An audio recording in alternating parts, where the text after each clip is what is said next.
Yes,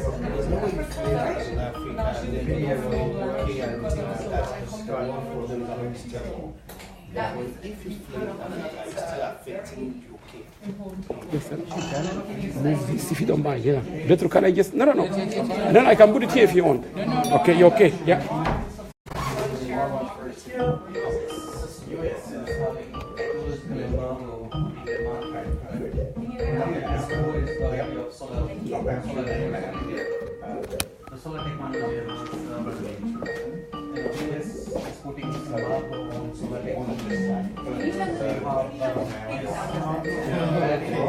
That's great. That's a big problem. And the EU with the tariffs is also not helping. So do you want coffee or tea?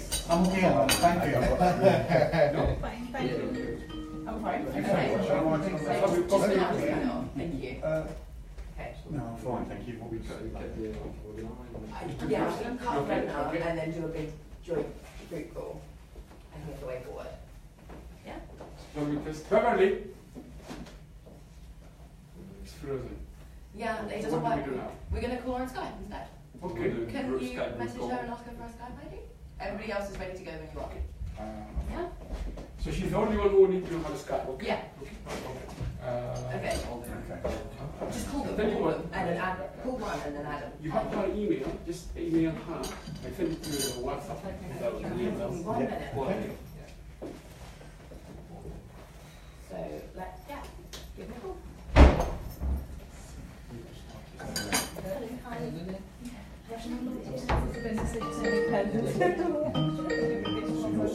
No, that's a phone. Right,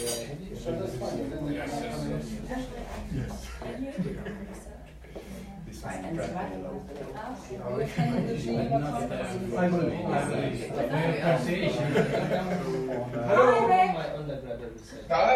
Hi, sorry, we're working on the camera right now. Are you okay to hold for a second while we make a group call? Yeah, absolutely. Can you see us? No, we're working on that right now. Okay, no problem. We can see you, but we're working on the camera.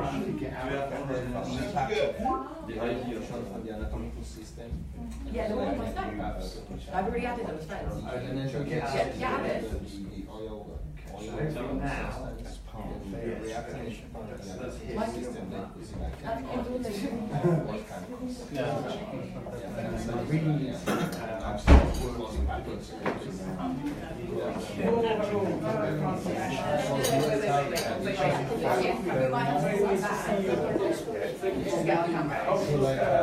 Can we call you back in 1 second, Craig? Thank you. Okay, so let's try to test the camera maybe? How do we put it in the Well, it should be very easy. There's a bus from where I live, but the bus suddenly said, we're not going any further. There's a demonstration. Oh, there you go. That's a student or Tomorrow, Sussex is closed officially. By just longer line. big issue. So, I never have tomorrow they send us an email, they said it's completely closed because there is a student demonstration and it's not official and the VC is not comfortable. No, it is us, the lecturers, yeah, it's us. That's the staff. There we are.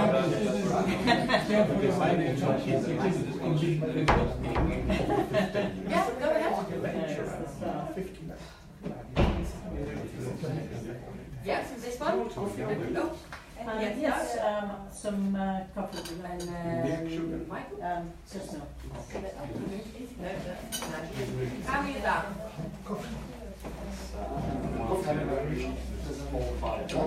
5 kg.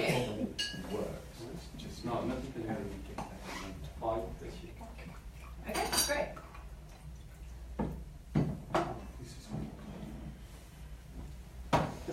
This is hot water.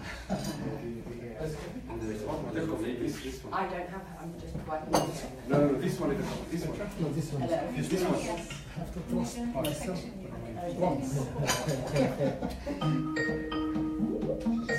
This is the Skype one, right? Yeah. Excellent. So it's very clear. Hi!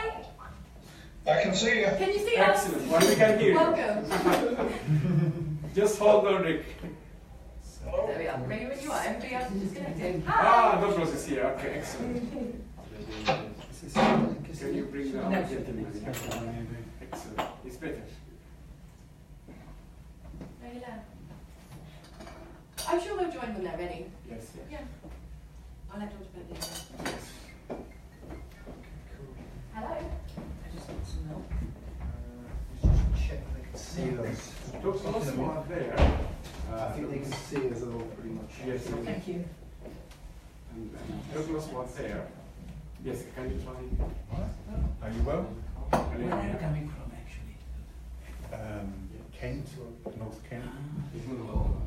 So, Seven Oaks. Okay. Yeah, it's pretty more. So, yes, left the office, sat in a park, turned up on time.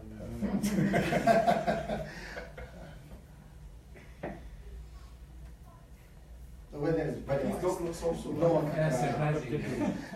London is much better than it. How many are Yeah, people think we don't You won't have see I think they need to join with their videos when they can. So this one, what is it? This one, for example, this is not live.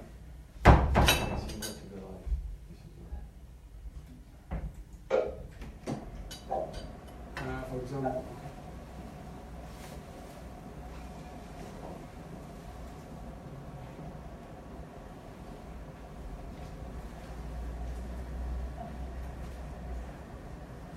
It's air conditioning. I think it's good. I think it's working. That's nice. They just need to join in with their Are you video going to to press accept send? on the video. Sure, Yes, yeah. start for the sake of I'm time. copying off Can you- to- okay, can you get this one? Yeah, as they come in, they can. The one project has These are people that are doing it. In India, general, okay. Except with them. So it's a conceptual. Yeah, it's not just being how the whole idea is not a problem. Yes, Just just want like people pointing to socialize with I think we're waiting on the late Beverly to address. It was not the same in We just for example, one person just to the car with because they made lots of effort from the US. This is very early morning for them. Yeah. And they were up in the morning from 6 o'clock. Don't worry. So I don't want to disappoint them. the community is created with the personal resources. Whether you must have done But Professor Eggleston, Rick, while we waiting for others, good morning.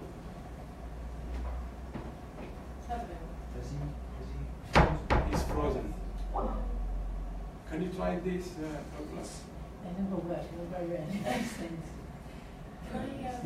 And then people say, well, we'll turn off the video. Them can't see. Yeah, that's very interesting. Give me that email address. about 3 years ago.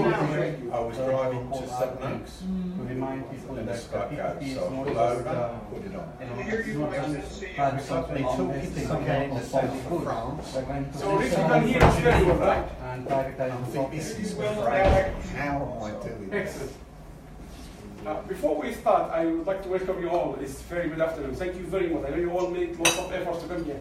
But they advised us, Beverly, one was testing earlier. He said she can hear us well if just one person speaks at a time. So I think we should all remind ourselves when we are talking is we don't cross each other because they will get interrupted there. So I got what she told us earlier. So he's okay? He needs to accept at his end and then he'll be. I think we should. For the sake of the time, it's better to start and they can. What do you use Beverly for me? Okay, this is Michael Bosler. Yeah. Hello, Michael. How are you? Fine, thank you. How you doing? Good morning. So finally we got you. So you can hear us and you see us well? Yeah, I think so. Okay. How many people do you see? 1, 2, 3, 4, 5, 6, 7, 8 in one screen, and then one person in the other screen. Excellent. Well done.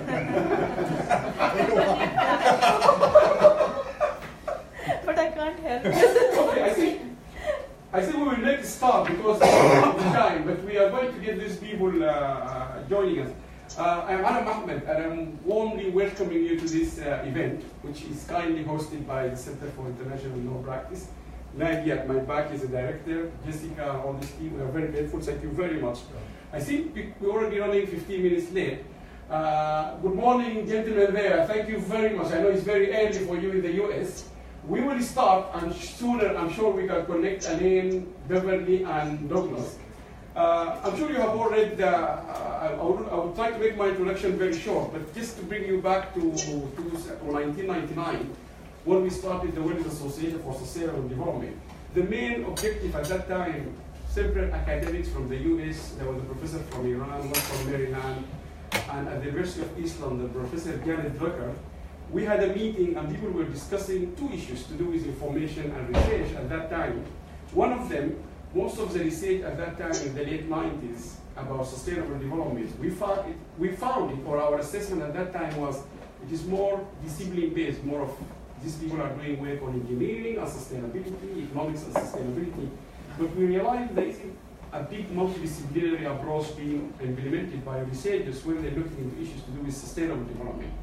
And then we start talking about how we can bring all scientists or researchers together tackling the issues of sustainable development from a multidisciplinary approach. So we managed to bring political science, social science, engineering, climate change, marketing, and so on, law, and purely scientists, medical, health, and so on. And from that on, people said, okay, let's meet every year to try to actually engage with each other. And we start meeting from 2004, 5, until last year we met in Bahrain. And every time we meet, we try to bring people that come from all over the disciplines, legal, finance, Sorry. You can come and sit next to me here, yes. Thank you. No problem. So when Petro communicated with us about what is the UN is going to do, we were very excited because I think this is exactly the key question the United Nations and us as academic and researchers should be asking. How do we do our research in order to really consider and make sure it will fall clearly into the SDGs, which are now being commonly agreed across the whole planet? So I'm going to stop here because of the time, and I will give the floor to Dr. Petro Dimitriou, the inspector from the UN, to take us through what is the UN is planning to do, and from there we take it over. So Petro, it's yours, and thank you very much. Warmly welcome to London. It's becoming warm because you arrived here, so you're making it quite warm for us. Thank you very much. Actually, it's the third trip to London over the last 3 months, so thank you. Well, I will start by an emphasis on the word multidisciplinarity.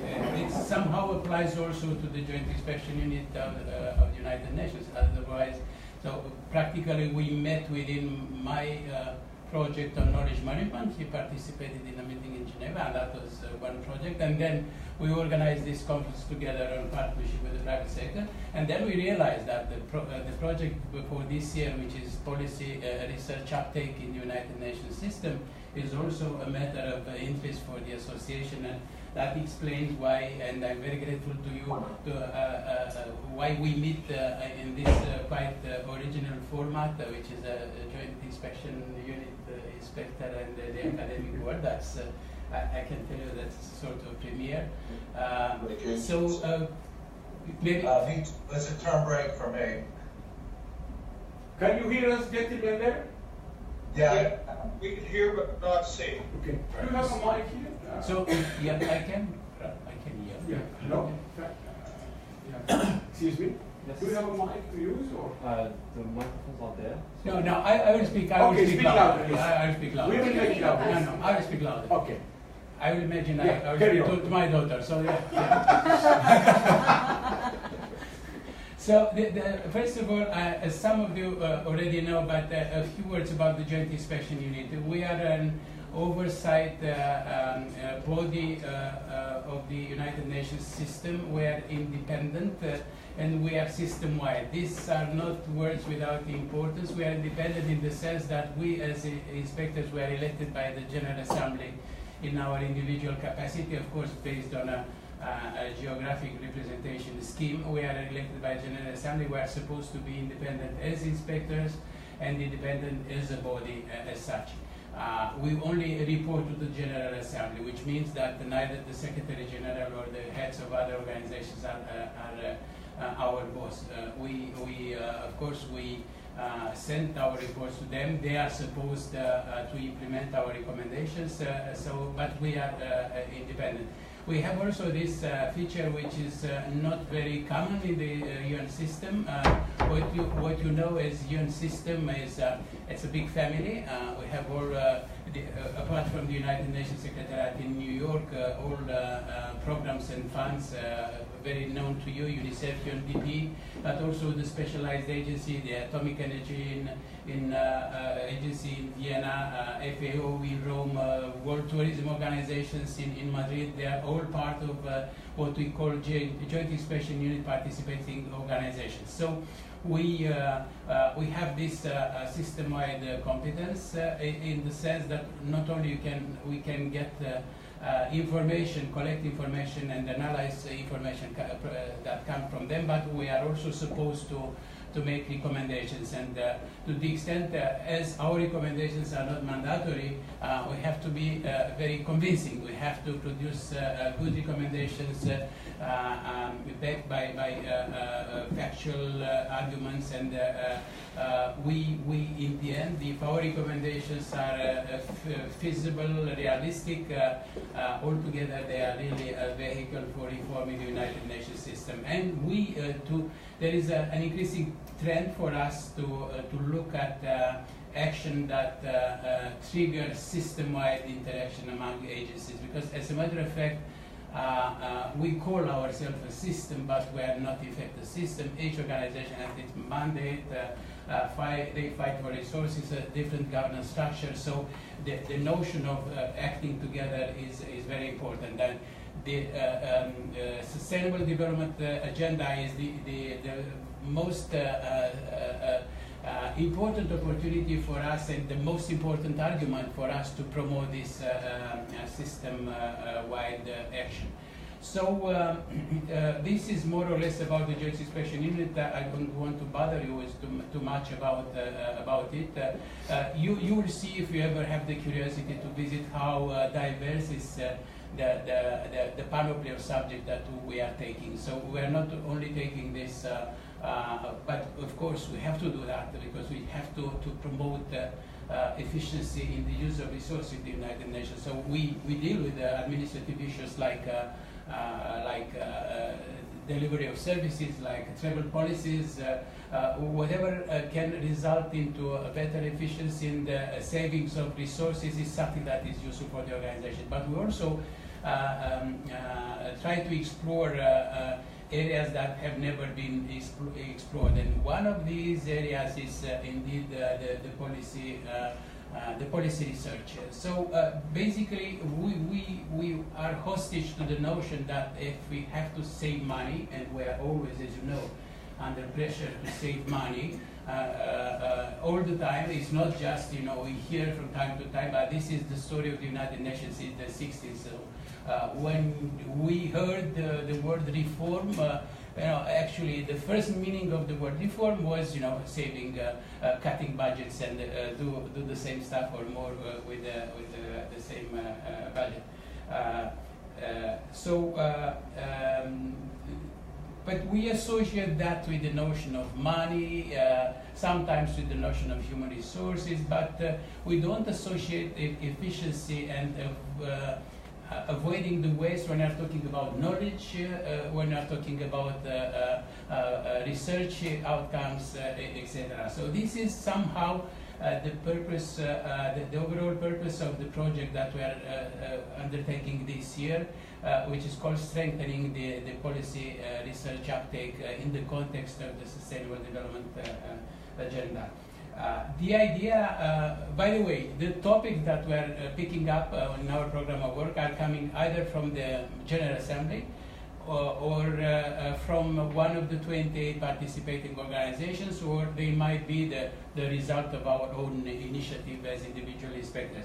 In this particular case, I would say that although I promoted the idea with my colleagues, actually it was an idea coming from the academic world. There was two years ago, there was a roundtable in Geneva organized by the United Nations University and the Graduate Institute in Geneva. And the people, professional of like you, of research and teachers in universities, they told us that this feeling of frustration, in the sense that there is so much research undertaken in university and think tanks, and it is available and it's open, public good, and we don't use it in the United Nations system. On the other hand, we found that when we really need research, we pay a lot of money to have that research, and very often, those who produce these studies for the United Nations are able consultants that actually use the work done by universities. On the other hand, there was this complaint about universities not having easy access to data, information, and people in the United Nations system. So that was the basic starting point for us to see to what extent we can improve and make a better, create a better mechanism for the United Nations system to interact with the university, let's say with the academic world. Of course, the other pillar of our project will be actually to see how is the research done by the United Nations organizations, because there is a variety of ways to do that. A number of organizations, at least 1/3 of them, they have in their constitutional mandate this responsibility to undertake research. In other cases, there is no such provision in their mandates, but they do have to make research to serve some policy making, some activities, some project, etc., etc. So there is a situation. Basically, there are uncharted waters. That is a little bit the difficulty of this project. In terms of the introspective aspect of it, what we do within the United Nations system. In terms of what we do, how we may interact with the academic world, this is more or less the subject of our discussion, and I can tell you that we are open to anything that is reasonable, and we could promote and transform. We have the chance to transform probably ideas, disparate ideas that existed into wishful thinking into recommendations. As I told you, recommendations are not mandatory, but the common sense, the feasibility, the realism of these recommendations might make them be useful for the United Nations system. Then, just to give you an example, the knowledge management report produced 7 recommendations. You should not expect revolutions transforming the world overnight. Our recommendations are rather modest because they address the existing mechanisms, and they have to be, let's say, acceptable for a variety of organizations, big, small. Some organizations are more advanced in some areas, some less. So, but all the 7 recommendations that we made were accepted, which as a result, they will really produce a lot of improvement, in particular, as it was the case for this report, in terms of knowledge retention, and in terms of raising the issue of knowledge sharing at a higher level on the list of priority as a decision maker in the United Nations system. So I would stop here with the presentation. And now the connection with the SDG is obvious. I think as by their nature, the Sustainable Development Goals addresses everyone, governments, private sector, academia. This is something that is accepted at all levels, political level, operational level. I think that the academic world to a considerable extent was represented in the negotiations that preceded the adoption of the agenda. So we really can claim that this is a universal agenda. Then, if we are sensible to that agenda, of course, we should be sensible to what you think that the United Nations could do as a system or as individual organizations in working with the academic world. I will stop here with the introduction. Obviously, I know it's quite a concise introduction on the role of Joint Inspection Unit and the purpose of the scope of our report, but we can clarify that during the discussion. I'm open to any sort of thoughts. So let me take this opportunity to give everyone a chance to introduce himself or herself. Quickly, just a brief line, who you are and your background, and then we'll go around. Start, Susan. Yeah, I'm Susan from the University of Oxford. I'm doing research on the deployment of energy projects, or renewable energy projects in Africa. And we're currently working on a project that's evaluating the scaling solar program of the World Bank in Zambia. We're looking for success factors for the project.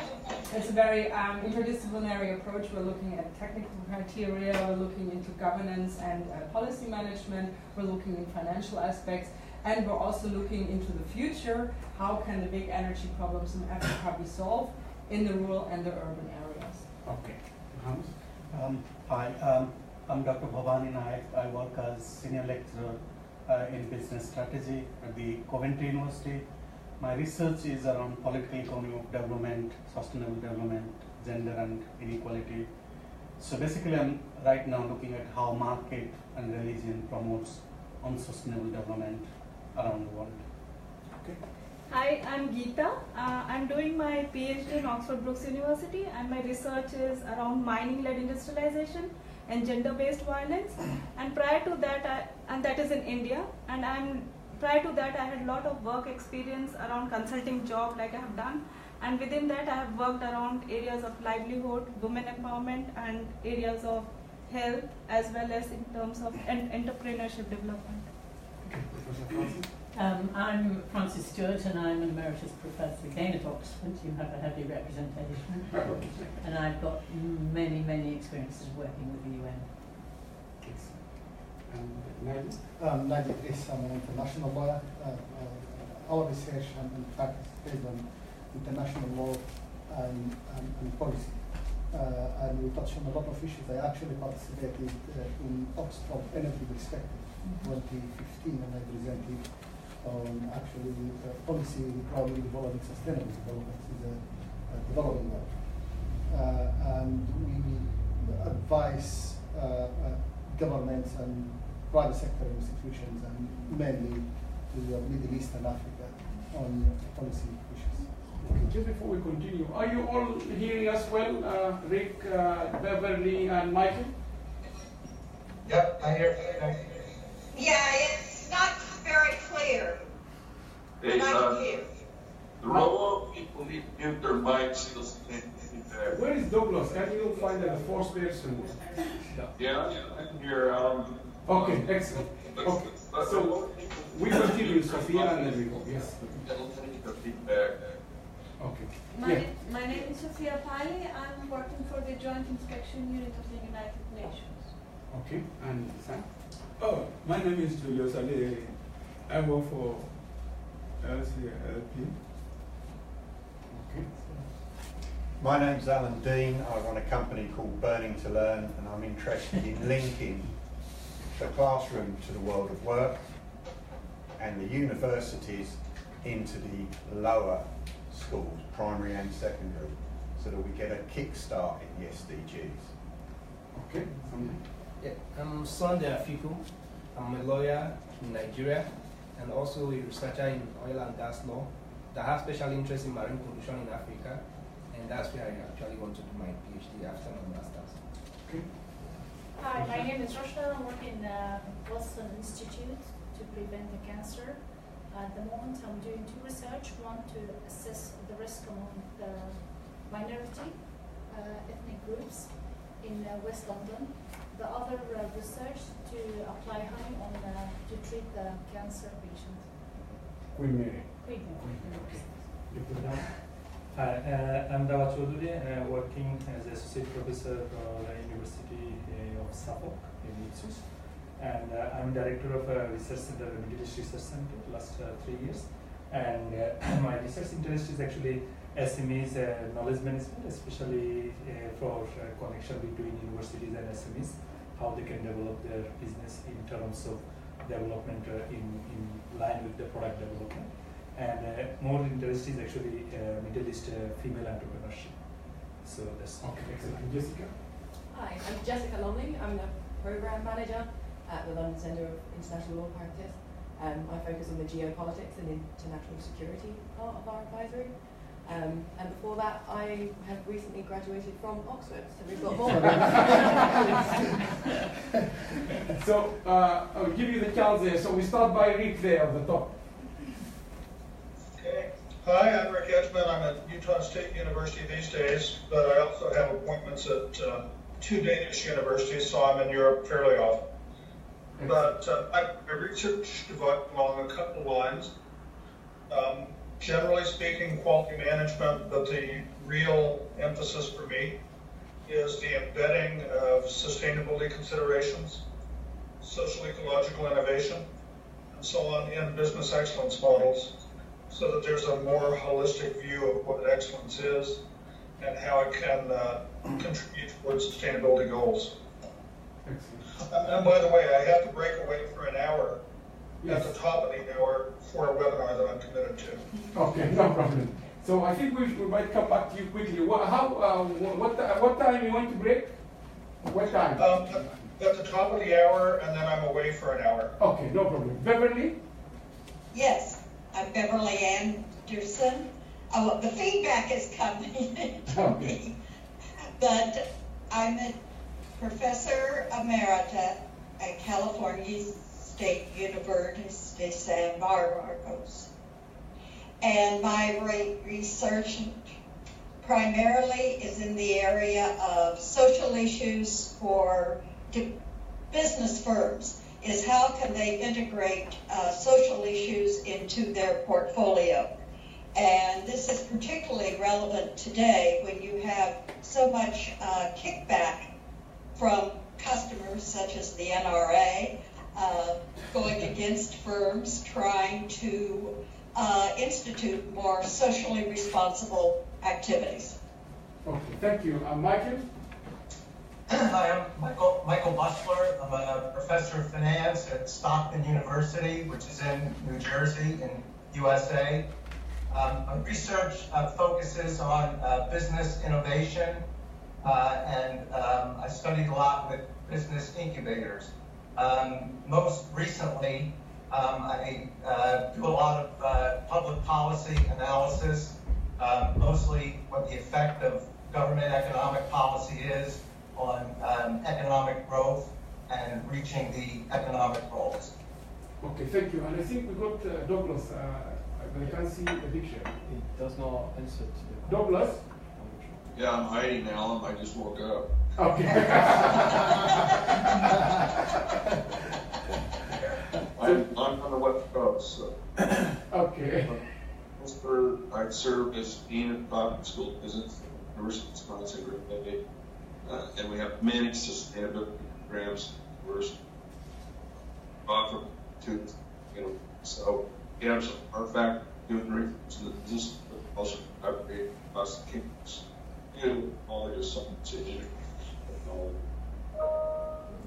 Okay, we can come back to you again. I mean, do we have another person or is that the four people? No one else. Those are the four who joined us. The four joined us. Okay, so let's maybe get way back to yes. So who wants to start to kick off responding back to the initial introduction by Petro? Do you want to start, Francis? Because you are, I think, you're the most experienced one. I mean, I know you didn't tell people, but you have been leading Oxford Sustainable Development Center, which is the most prestigious one in this country. So I think we should give you the floor to start first.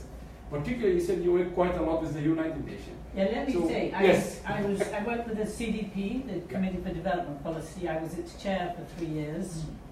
And it's, in a way, it's rather similar to you in the sense it's an independent, but reports to the General Assembly. I've also worked with the Human Development Report of the UNDP since its inception, and also worked a lot with UNICEF. In addition to which, I was on the board of the United Nations University, and I've worked with WIDA, etc., etc. So I've been really worked with many of the agencies on development issues. So actually, from my perspective, we have a good connection. You can see that. I mean, a lot of my research is fed straight into the UN, including sort of leading up to the SDGs, the MDGs, and so on. My research itself is on human development and also on group inequalities and conflict, and a little bit on sustainability. And in each of these areas, I have written papers for the UN, I have drafted reports, I've done joint reports. So I would say with my experience that the problem is the networking, that you network widely enough, because clearly the UN knows particular people, and it's a matter of old relationships. And what is more difficult is to find people out there. And I think that maybe you need sort of brokers, of intermediaries, whose main task is in fact to sort of survey the horizon and find what's out there, who's doing what, and what's the best way of getting access. But the other thing I must say I've found over the years is, of course, that, as you said right at the beginning, there are many different parts of the United Nations, and they don't have that good communication between them, or they don't always have that good communication. I mean, I've known people who've sort of, and I won't name any names, sold the same research to 2 different agencies, and the agencies are quite happy with that, you know. And it's quite possible to do that because the agencies don't have much connection. But I find one thing which has worked well are these big reports, like the Human Development Report, but also UNESCO has one. Increasingly, they have different institutions have annual or biannual reports. And in those reports, they often reach out to the other agencies to come to meetings and say what they know and contribute, as well as reaching out to the academic community. So I think that's quite a good venue for getting research across this sort of invisible barrier. Okay. That's okay. Shall I give you, Rick, a chance to also give us your first line, because you might go. I can give you the opportunity now, Rick.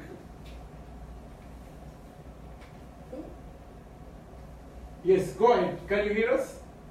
Yeah, I could. I'm just having trouble unmuting my microphone for a minute.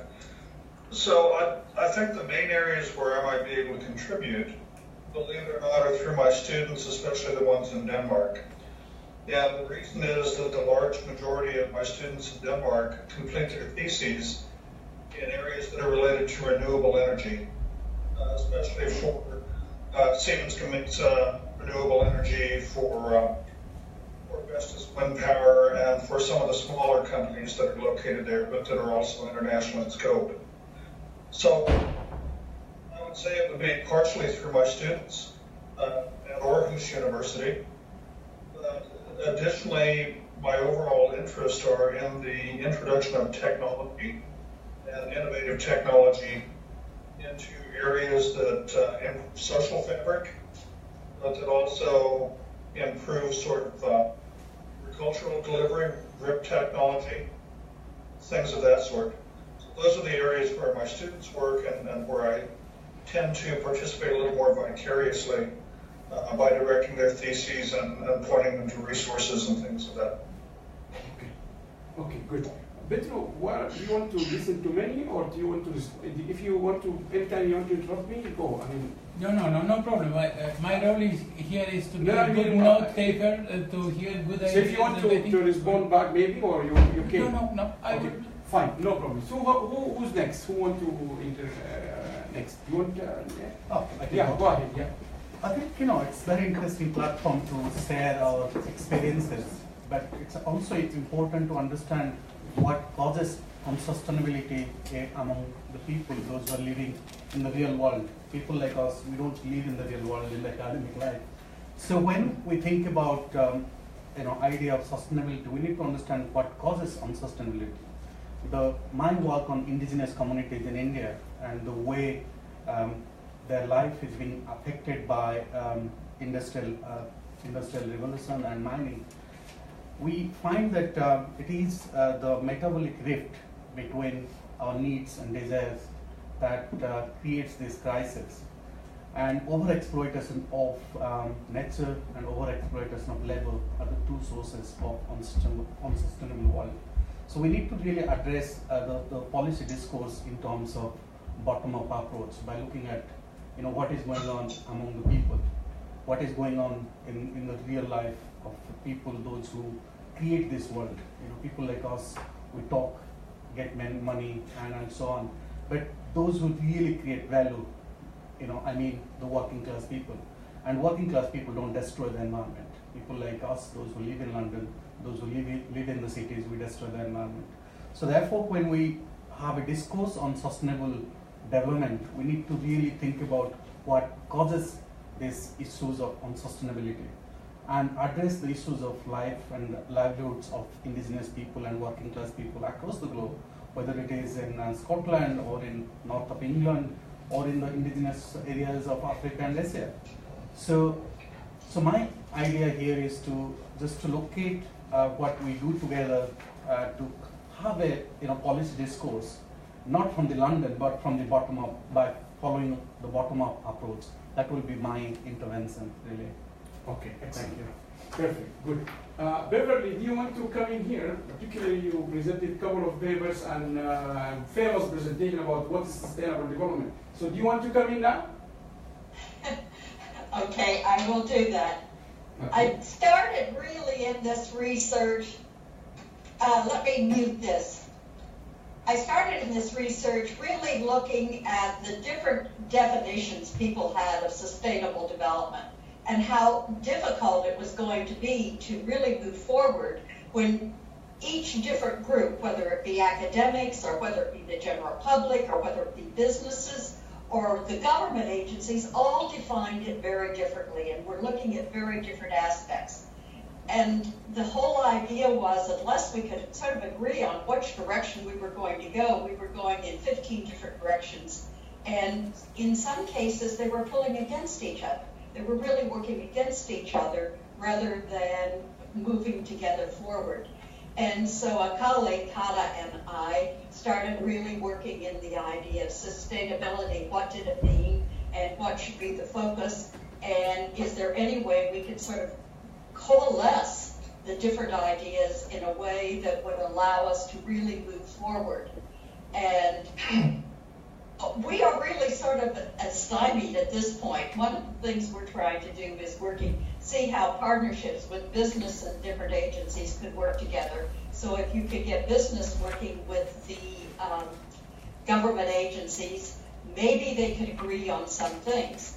But there was even a recent article last fall in the Chicago Tribune which talked about that most boards of directors of business firms really do not think that social issues are part of what they should be involved in.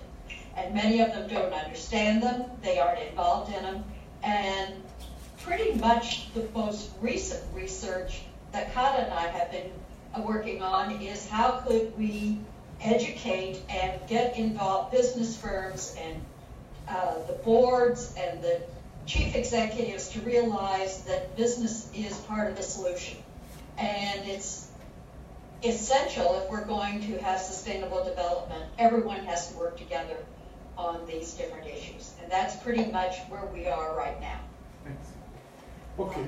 Susan, you want to come? No, it's very good. Do you want to get in? Because I think you also have a different perspective. I mean, there are two interesting points here. One was the inclusion of local experience, and I think that's very, very important, not only in terms of sustainable development in the field of the local people, but also in terms of local scientists and researchers. And I think there's a big gap yet here.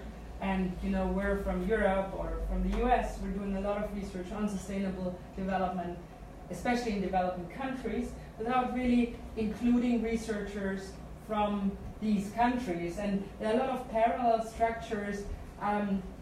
We've been working with the universities in Uganda and Zambia, and they have very, very limited researchers, but they have a great potential in order to develop ideas, in order to progress in their research, if we allow that exchange and if we take their position in account. And that's one thing that needs to be in the focus in the future, to include them much stronger than as it is the case right now. And the second point is by including businesses, and Beverly, this is an extremely important point also what we've seen in terms of energy projects in Africa. I mean, I'm focused on a very specific field here, and what we've seen is that in the PPP sector, these projects are going to be rolled out, these models are going to be designed, like scaling solar, a big program by the World Bank. It's going to be rolled out in many countries in Africa, but it has been designed and is rolled out without private sector involvement. And what we see now is that this causes a lot of problems in terms of project implementation and also for the future of the whole program. And that's just one example that, and you probably can transfer this to a lot of other programs and initiatives, that you need to have the business aligned with the ideas of such programs, and you also need to take into account their experiences, because they know what they are doing, or they should. You should expect that at least. But you need to take that perspective into account when you roll out programs and also when you do research. So that's why from the Smith School, where I'm working as a research associate at the University of Oxford, we are very much focused in including perspective and also the future goals of local businesses and of global businesses as well, with regard to sustainable development in the energy sector, for example. So two very important points here. Okay, thank you very much. Shall I get you, Ithani, because you're also doing work on energy in Africa, so probably we can at least have a very good perspective on Africa. So yes, go on. My position is, most time when companies set out to carry on most of the activities in Africa, like Africa, we are one persons who have suffered so much from pollution, and most of the UK, Sweden and some other countries have a better laws. And we have issues that oil company come to Africa to do business, leave their home country and come to our country, and they will not take into the fact of first social license. You get the license from the government, but there's still need for social license to carry on the business. The local people don't understand the procedure for carrying on the exploration processes. And they come, like up to now we have issue of gas flaring, which is a major problem in Africa. I grew up in that environment. As of 2016, when I left Port Harcourt, there was black soot, which you put your hand in your nose and you bring out some black stuff, which is terrible. No one is really caring about the effect of this on the human anatomical system.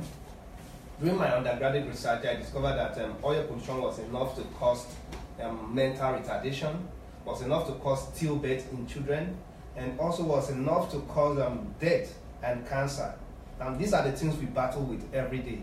And the local people in Africa die, like we have, I was also able to discover that we have burial almost every weekend in my local community. But the people apportion this to the gods and some mystical powers, because first there's no access to health information to know what is actually the cause of such death. And then people just like, hey, he died and some wicked persons are after him. And like, it's a kind of backward reasoning, but these are the effects of what we battle with every day in Africa. And like, the same oil company will come to make their home country better place, maybe because there are some good laws that are being enforced, but they take advantage of our laws. Yeah, as of then I discovered that we have about 30-something laws regulating the oil and gas industry in Nigeria. But the implementation and the effectiveness of those laws were issues. I discovered that we have laws as miserable as punishing someone for £10 for flaring gas. Okay, less than £10 because 100 naira in Nigeria is sort of not equivalent of not up to £1 when you look at the exchange rate. These are the things we have. And the government have a kind of attitude because they are also into the business, running PSA, which means the IOCs are more of their business partners. And it's very hard for them to enforce environmental standards and regulations. So I feel these are the problems. So when you talk of issue of sustainability in Africa, first, the oil production is actually a death sentence to us. So we cannot even talk about ourselves, less the future generations that are coming. I grew up seeing my parents fish, and there used to be enough fish in the water. Today we've been displaced from fishing. Many persons who never went to school, who had their whole source of living as fishing, actually lost that career, and they are jobless. And that's why you see the issue of militancy and restiveness in the Niger Delta, because we don't have access to our source of living. You see we used to have some kind of riverine animals such as fishes that you get from this thing. Oil pollution have displaced such that you can't get those things again. The women are suffering and the men are suffering. So there's hunger in the land, and because of all of this, people tend to look at the oil companies as the bad persons. And so these are more of the issue that we cannot really talk of sustainable development since we ourselves actually have not even get a form of development yet. We are suffering, so we can't think of the next generation. Okay, that's fine. Thank you very much. Michael.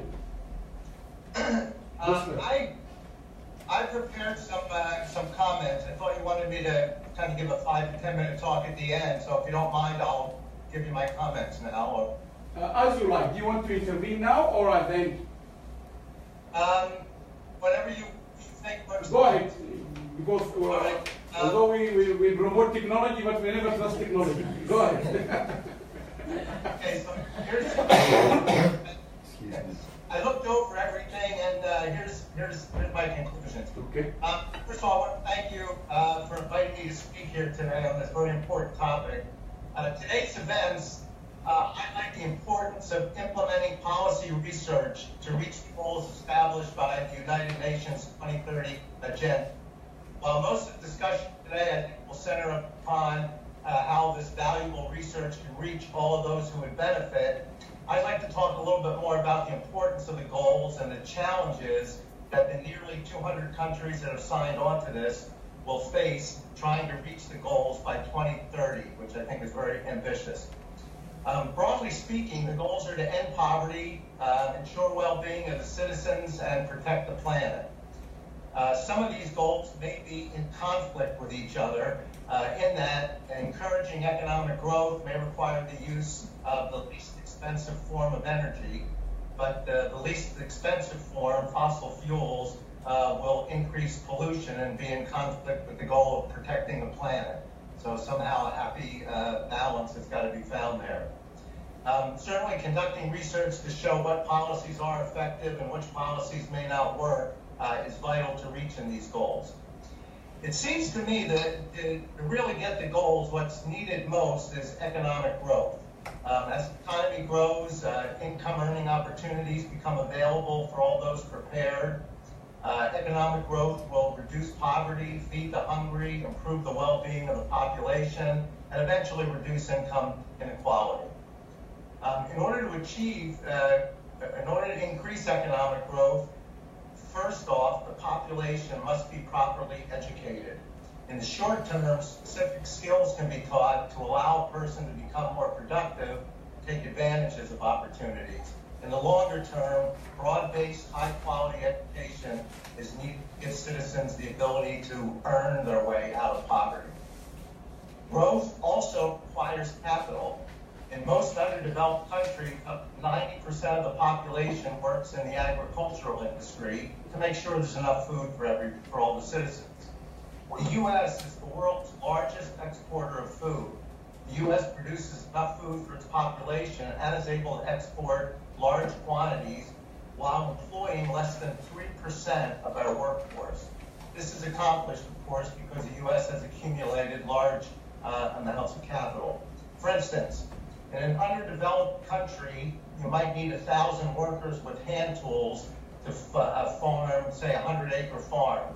In the U.S., the same farm can be cultivated by 3 or 4 workers who have radio-controlled tractors and other remote controlled equipment.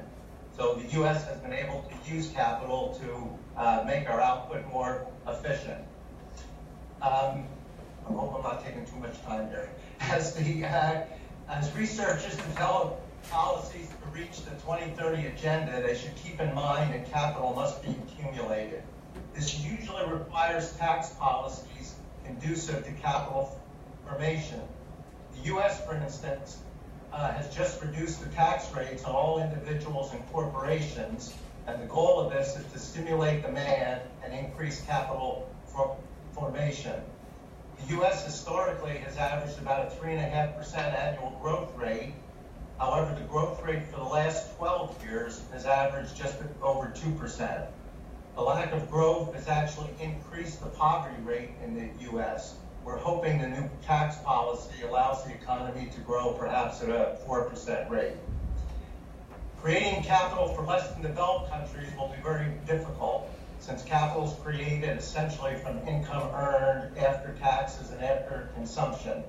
Less than developed countries have low per capita income and low capital formation. Usually loans are provided to purchase capital equipment, either through the government or an international agency. Another issue that I've looked at recently that tends to retard economic growth, and Beverly has done some work on this too, is the issue of corruption. I've looked at the relationship between economic growth and corruption, and the more corruption you tend to have, the slower the economic growth tends to be. Then, of course, we have the issue of gender equality, which is a goal for the 2030 agenda. In the U.S., we're trying to achieve that, but it is a difficult process. Education is one way to reduce income inequality. Currently, about 60% of college students are female undergraduate and only 40% male, and there are now more females in graduate programs up through doctoral programs than males.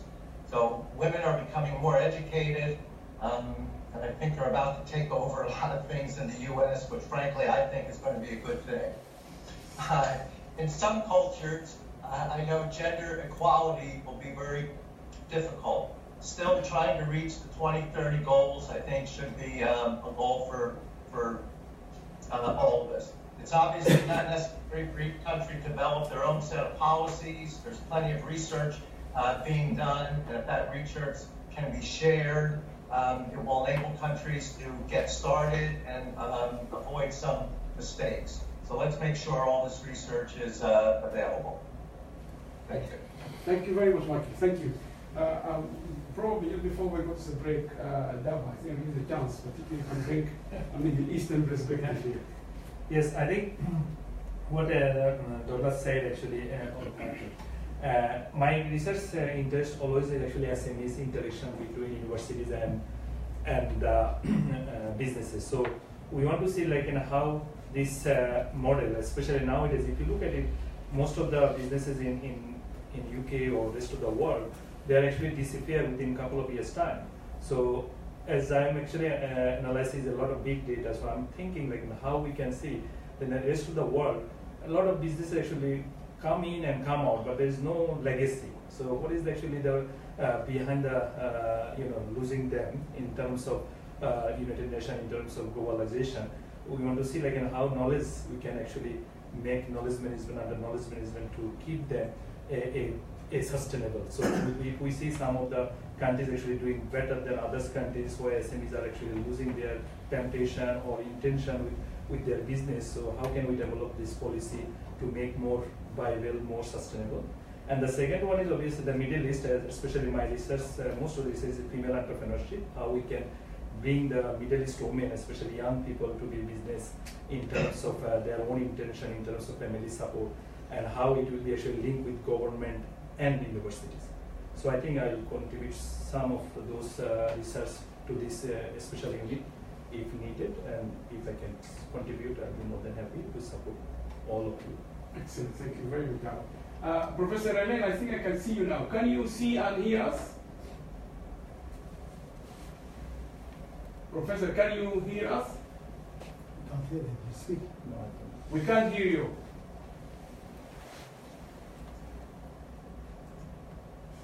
You need to turn on the microphone. Send a message. You do what? We can't hear you.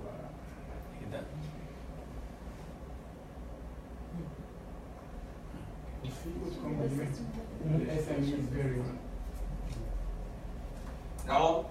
Yes, can you hear us? This is Doug. Yes. Well, we're waiting for that issue to get resolved. If I can just jump in and reflect on what Michael had to say a little bit. Yes, yes, we can see him. Where is Douglas? This is Douglas, right? Yeah, no, because... Yeah, okay, Douglas, introduce yourself and go ahead, yes. Elaine, we will come back to you. Okay. Yes, we are listening, go ahead. Are you talking to me or are you talking to... Yeah, we're talking to you, Douglas, yeah. Okay, Michael's conversation reminded me of Papa Romer, which has gone on 30 years now, addressing lesser developed nations. And what like captain, big gaps in the object gaps and idea gaps related to intellectual capital infrastructure. And Romer proposes really three things that these countries, and actually this applies to families, to companies, and it's really a good line of thought. So these three things are a functioning legal system, which means you have a system of contract and contract dispute resolution, but the country also has a low level of corruption. Michael addressed that. The second thing is stable monetary policy, and that's because the country risk has to be reduced as much as possible so that outside capital can flow to the country. And the third thing that Romer talked about was emphasis on education. And I don't think we can understate or overstate the whole concept of the emphasis on education. That is really a key element to economic development, as well as the other pieces that we're talking about. Okay, Douglas, thank you very much. We'll come back to you. Elaine, can you hear us? Can you? Elaine? Okay, we can try to fix that over the break. Before we go to the break, Noah, are you doing a presentation or you just going to talk? No, it's just So we can give you the chance. Introduce yourself because you were not here. So first of all, I'd like to say sorry for being late. I've been stuck with the demonstration down in Westminster, having a political situation that kept us a bit late. My name is Noha El-Tinay. I'm a PhD student here at London South Bank University, but I'm also the Director of Urban Planning from the Arab Urban Development Institute. We are an NGO based in Riyadh in Saudi Arabia. We work across the Arab countries and work closely with the UN offices back in the Arab region. And the reason why I'm here today is just to share some experiences on the link between how can research support the impact of the implementation of the SDGs, but what we also look at is actually coherence between the different global frameworks. So we look into the links between the SDGs, the Sendai framework for disaster risk reduction, and also the climate change agreement, and what's beyond that. So we also look into the post-2015, once we have all of these huge indicators and taking into account that local governments are our targeted groups, how can local governments support the reporting on the international agreements? Thank you. Okay, thank you. Elaine, just give you before a break. Can you talk? I think we can fix it. Now, Petro, shall I give you this 5 minutes to maybe reflect on what you have just seen so far? And then we go for a short break. Yes, thank you.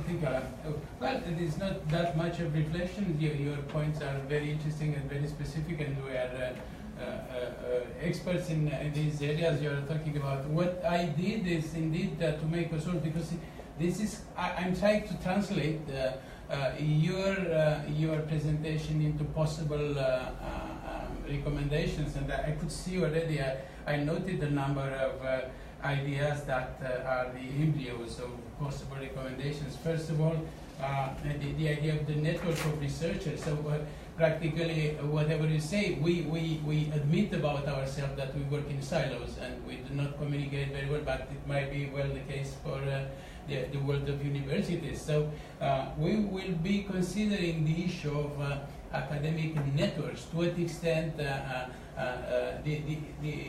SDG agenda is somewhere on the agenda of this academic.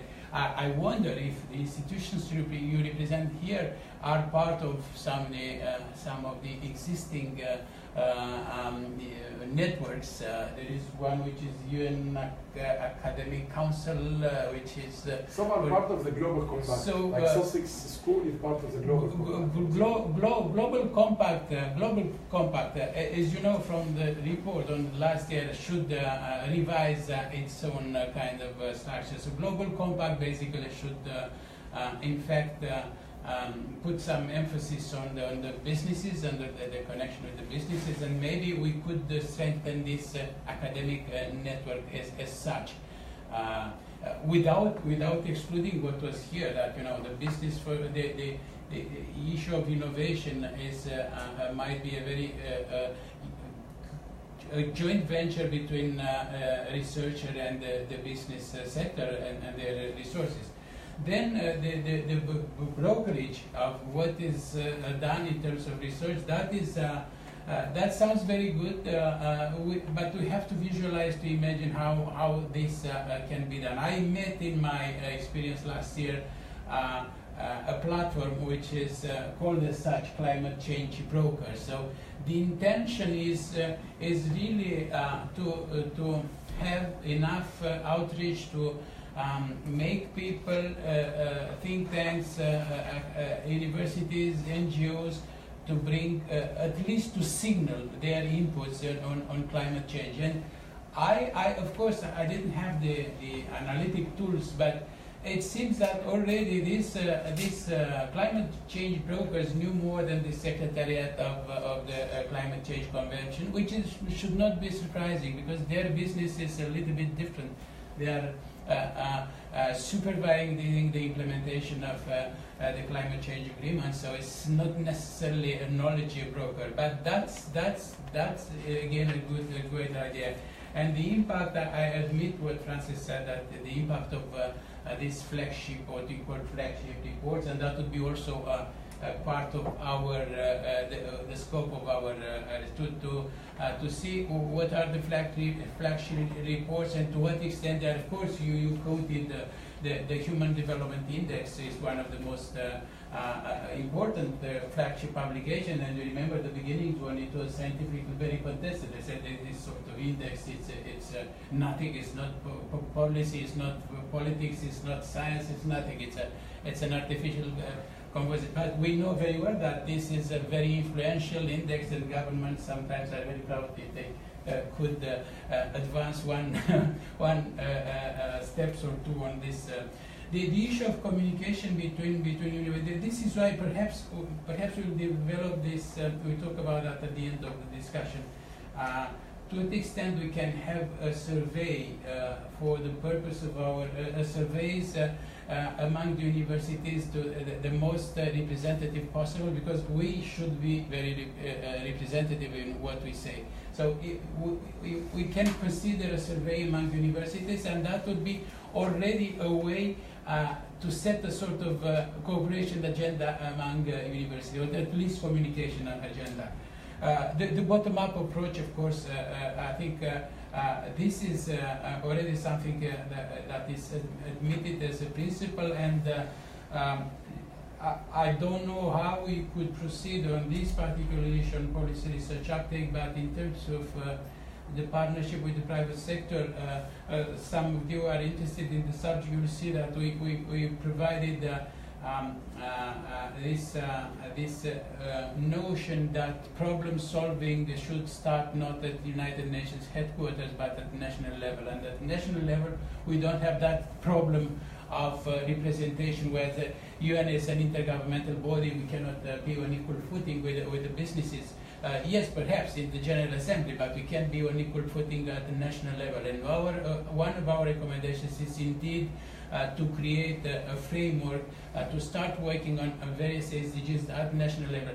The United Nations family should be a catalyst, a convener. They will define the problems, and then the solution will be found together in a multi-stakeholder approach, where you have possibly the financial and the intellectual resources of the private sector, but also the input of the academia and perhaps the criticism and of the NGO, the civil society.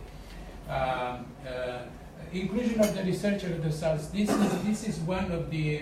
So indeed, here probably it is the most pregnant role that the United Nations should take away, in the sense of finding some ways to have always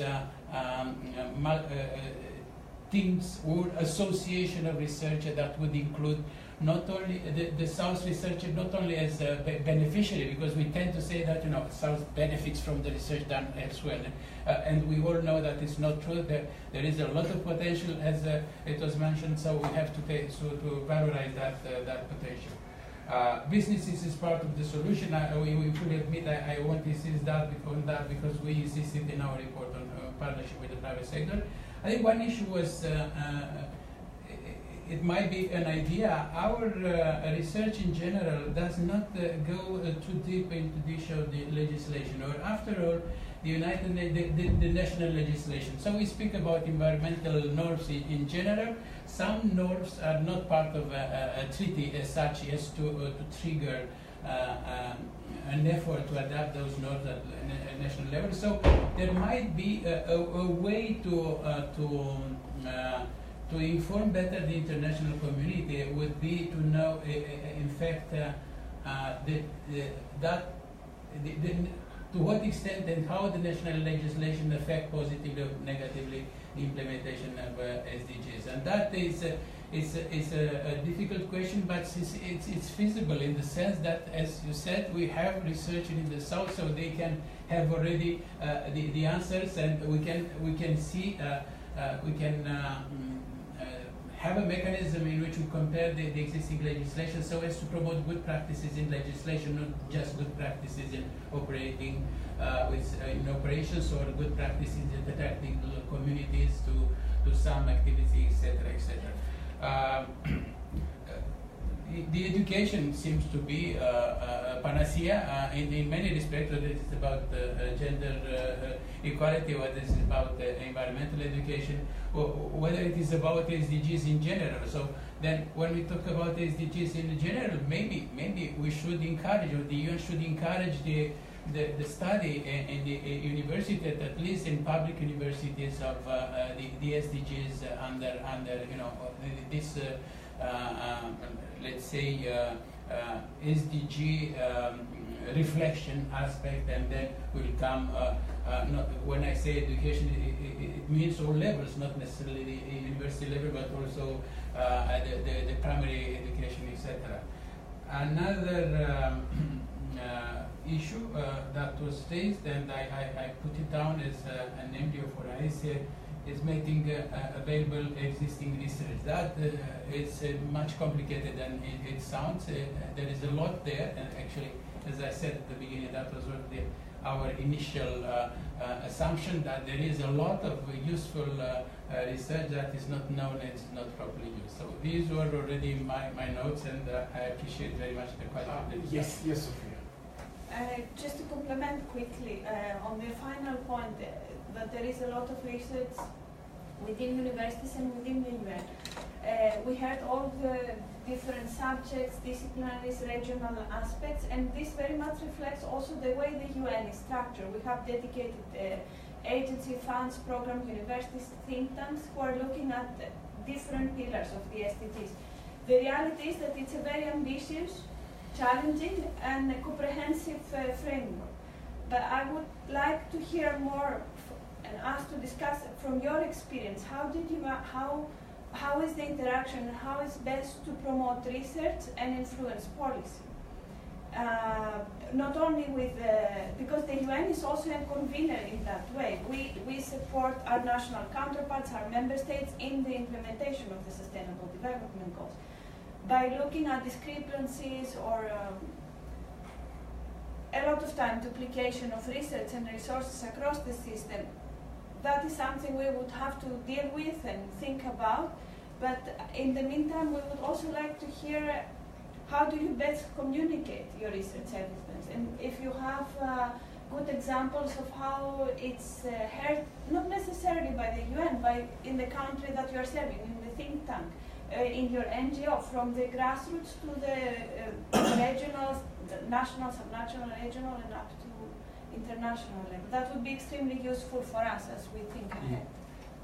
Yes, I think this is going to be back to what Francis has said earlier. I think that there is no lack of representation when it comes to the United Nations and unit. What is lacked, in my view, is real and actual engagement at the grassroots level. And on this, we need to circumvent the United Nations bureaucracy. We definitely need to, because if you stick to the representation and diplomatic representation at the United Nations to communicate with each state, you are missing out on the issues, and you are missing out on how these issues are projected to you inside the United Nations and corridor. I think, talking about research and think tanks, how many African universities are actually included in the top 1,000 universities? How many I'm from Africa, I'm saying this because I'm from Africa. How many African universities do actually have research capabilities? How many papers, how many research do you receive from African universities every year? There is a huge disparity. And talk about developmental goals cannot be the production and implementation and mind child of the North. We definitely need to take our debate, we need to take our discussion to the very grassroots, not even to the local authorities level. We need to go even below that level to make sure that we are engaging with the actual and the most needy stakeholders. These are the stakeholders. We need to talk about governance, corruption, environmental damage. We are talking about this is corruption. You have mining companies from the north killing citizens. We have a Russian company who had a representative killing a Sudanese citizen a few days ago. A mining company, for example.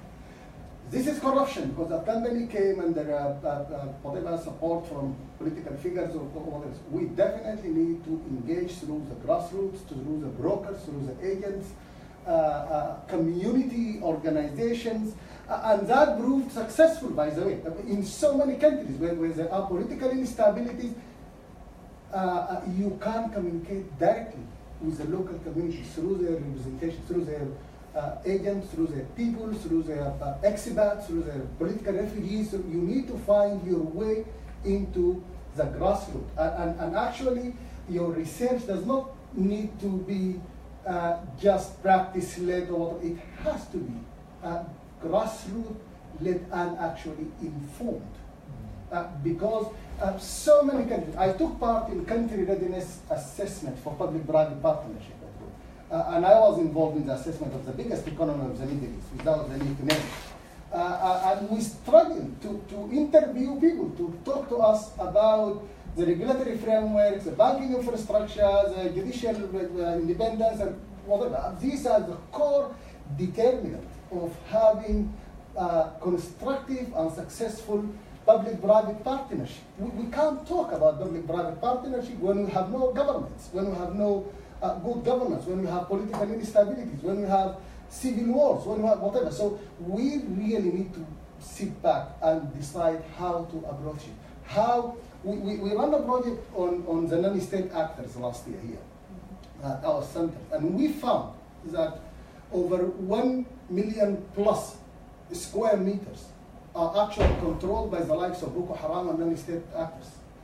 We found that 12 million people or 5 whatever are actually under the control of these citizens. How many goals of the SDGs can you achieved under these circumstances. So we definitely, if we need to leave this room with something, we need to, in my recommendation, that we need to target the grassroots informed research.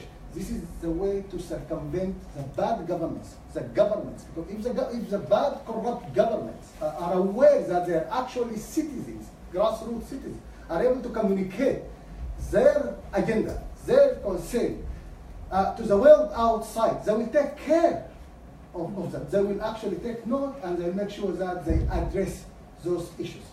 Can I just maybe, I'm not as a chair, but just because I took complimenting. This is why I said to Metro, this topic is going to be very exciting. You will get lots of ideas when you explore it. Just to respond back to communicating research is a critical issue.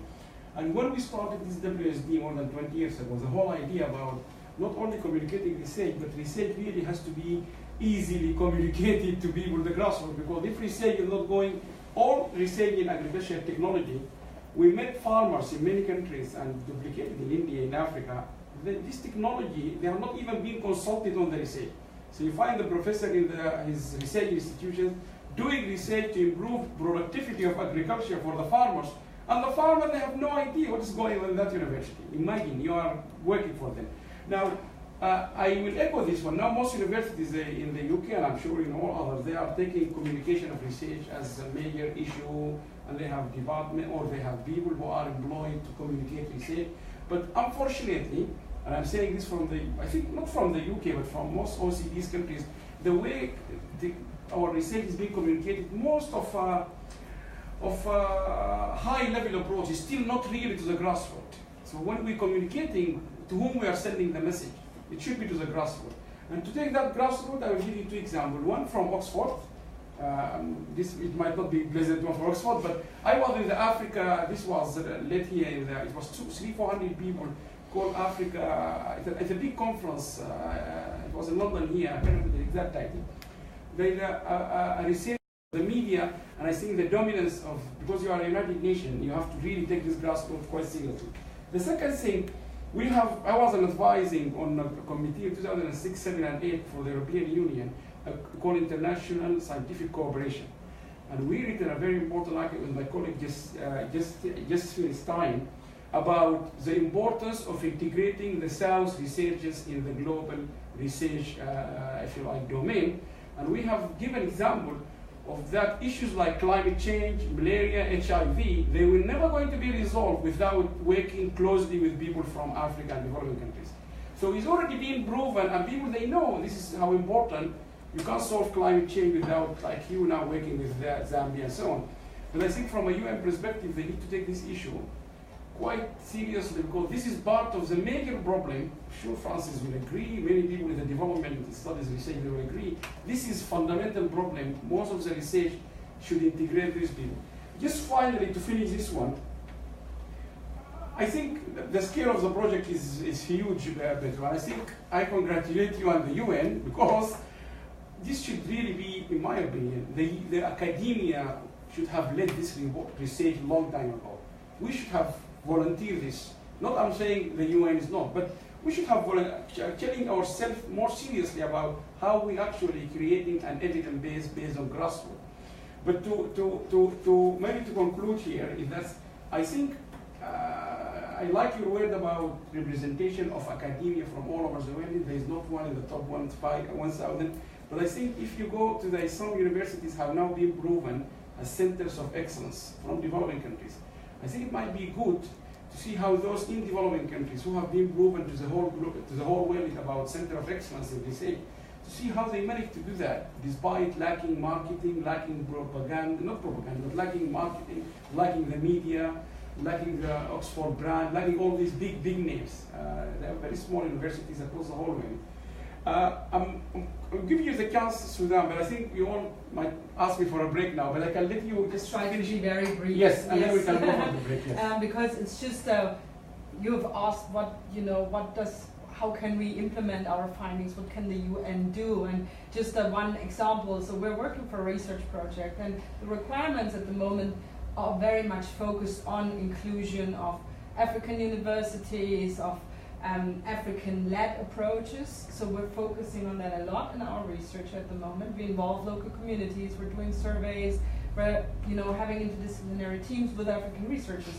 The problem is when it comes to implementation, it's very difficult for us, because also for the African researchers and for our local partners, because sometimes the authorities won't listen, and that's a big issue for us. And maybe the UN could be a link or could connect where the research project stops and the implementation phase starts, and that's a big issue for us because research is covered and we have really great partners on site. They support us, they lead projects, they tell us what they need, and we try to work together. But yeah, the UN could provide the link towards policy implementation, and then to have a joint cooperation that starts where the research ends and the implementation phase starts. That would be like something very helpful in terms of putting research into practice and start changing things towards sustainable development. One thing, let me see if Elaine, can you hear us? Yes. Can you talk to us? Go ahead. Your microphone is not working. We can try and fix it. No.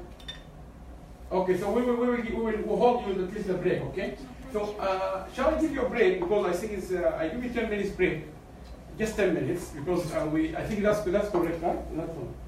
Mine has never been correct, but I always so we will take a break until 3:45, and then we reconvene. Is that okay? So we just take 10 minutes break. Elaine, Michael, Douglas, and Beverly. So you will see us around here, but we will convene in 10 minutes. Perfect. Thank you very much. By the way, this Rick and Professor Douglas Sensler, who we didn't see his face, they were the winners of the first award for the best paper on sustainable development in 2004. They did lots of work how connecting quality and sustainability. They have done lots of good work many years ago. 2004, how it is, 14 years. I don't want to make them all, but I think let's take, please help yourself with coffee, tea. Because we only get 10 minutes. Okay. Please help yourself, yeah. And you have a presentation. So make it ready. Yeah. We're just really keen to get Elaine. Elaine, we can't hear you, Elaine. My question is, I think the speaker, your microphone.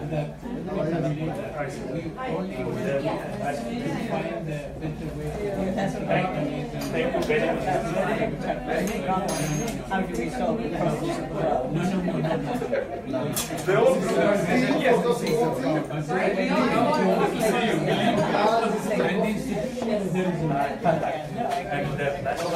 So it's not about us implementing I have a friend called Oh yeah, I was under him.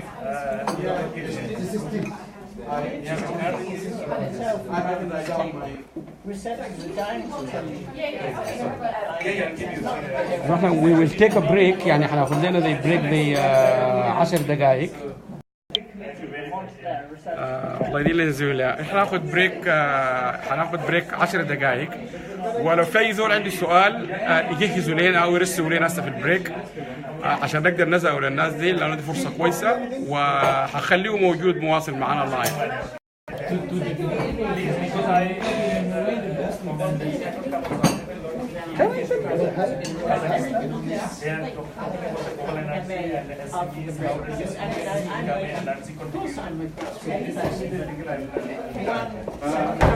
So how far are you in your PhD? I'm in my second year now. Okay.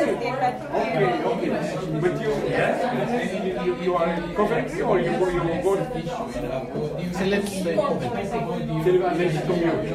how far is it? 15 minutes. You know how from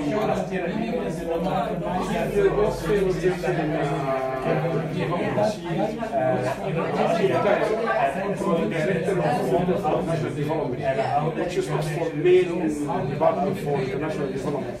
So yes, sir, please. I was in Sussex from 2003 to 2010. Who are your supervisors? I'm getting Ian Duncan, political science. He was retired by the time you came. Okay. And Ian Salvi. Yes, I know him. Yeah. Okay, because you didn't do in the business school. No, I was in I know School of Business it. Studies. Okay. There was no business school. Actually, we opposed the setting of business school in Sussex. Okay. There was the economics part. Yes, slowly. Okay, now it changed. Now it's become one big. The school brought so much money that they have become so much. Well, coming, so I have to be But yeah, it's how we define it public. So help yourself.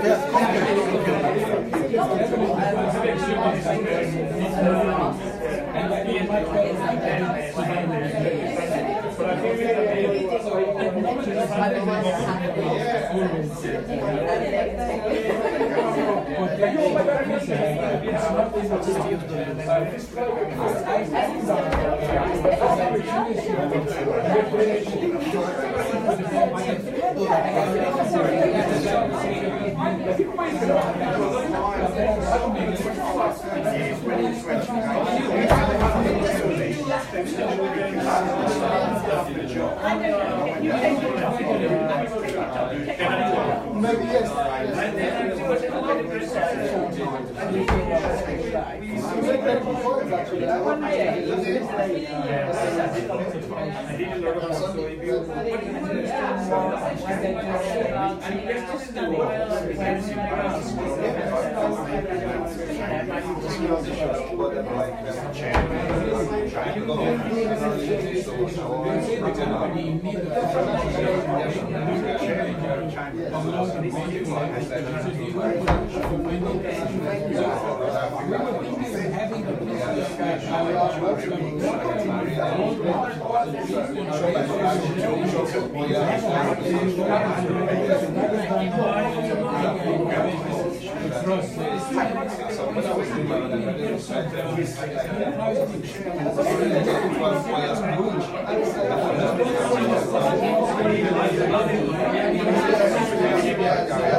Like for marine pollution, you need to have consent of the age federation and consent of the federation beside the habitat.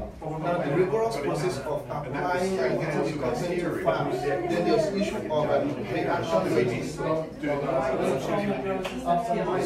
process. So like the average poor community can fund that. And then when you actually do the oil, assets to invest on oil. Access to justice to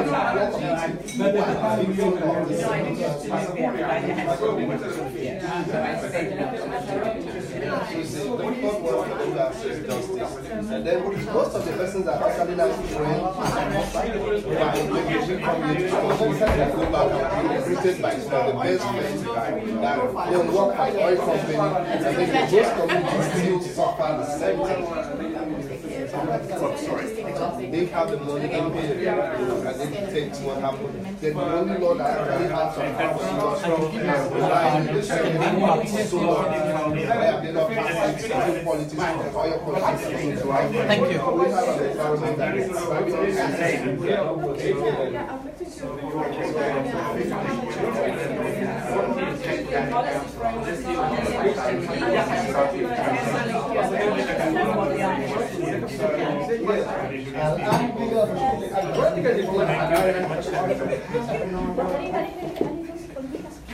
my side, you'll probably next time when you're coming, you can join our university as well.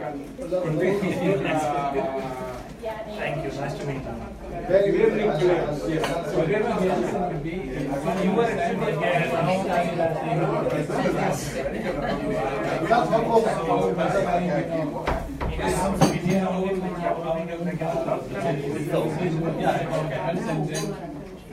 actually have no solution.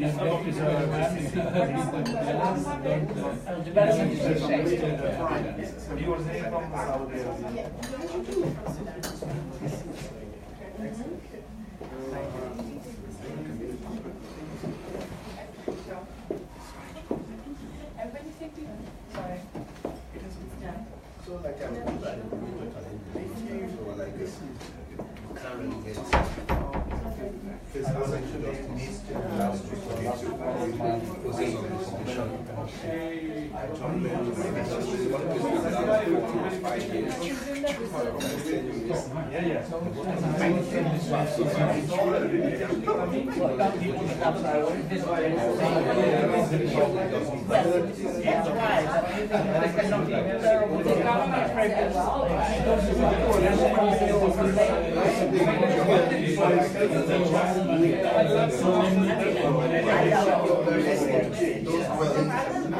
And there are a lot of people there. It's not that they're not there. It's just that public policy, where there are a lot of people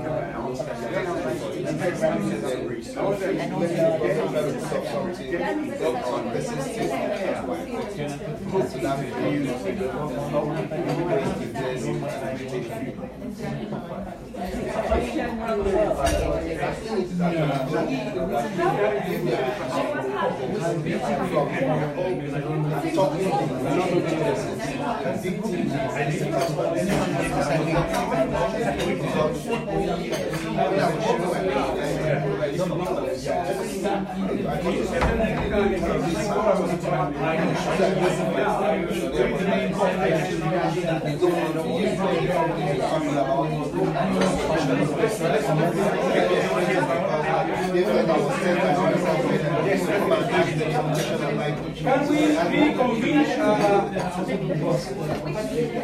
Let's reconvene. So, Steve, you can hear me, right? Can hear me now? These microphones give you one person.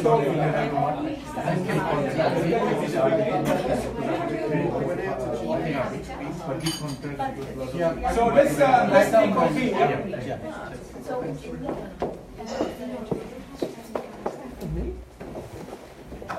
Let's reconvene. I really hope we can get.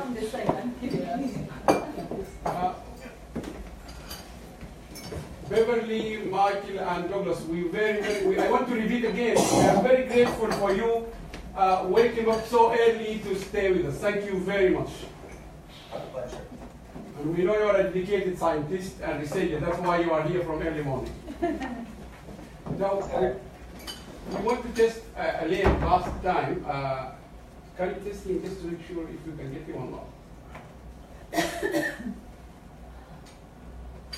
Okay, where is she? Yes, because someone was going, where's? Yeah, she's coming. She came from Sweden, but she's going to Wales, so we're going to give her 3-4 minutes before. We stopped her to travel before. So she can give us her perspective. She got a very interesting perspective. She said, no?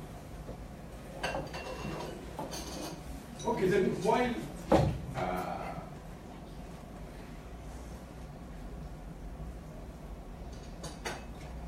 we can't get him, right?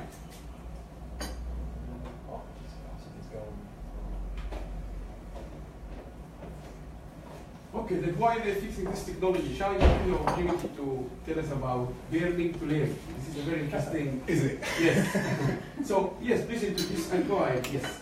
Okay, my name's Alan Dean. I've worked in education for over 25 years, but I'm not a teacher.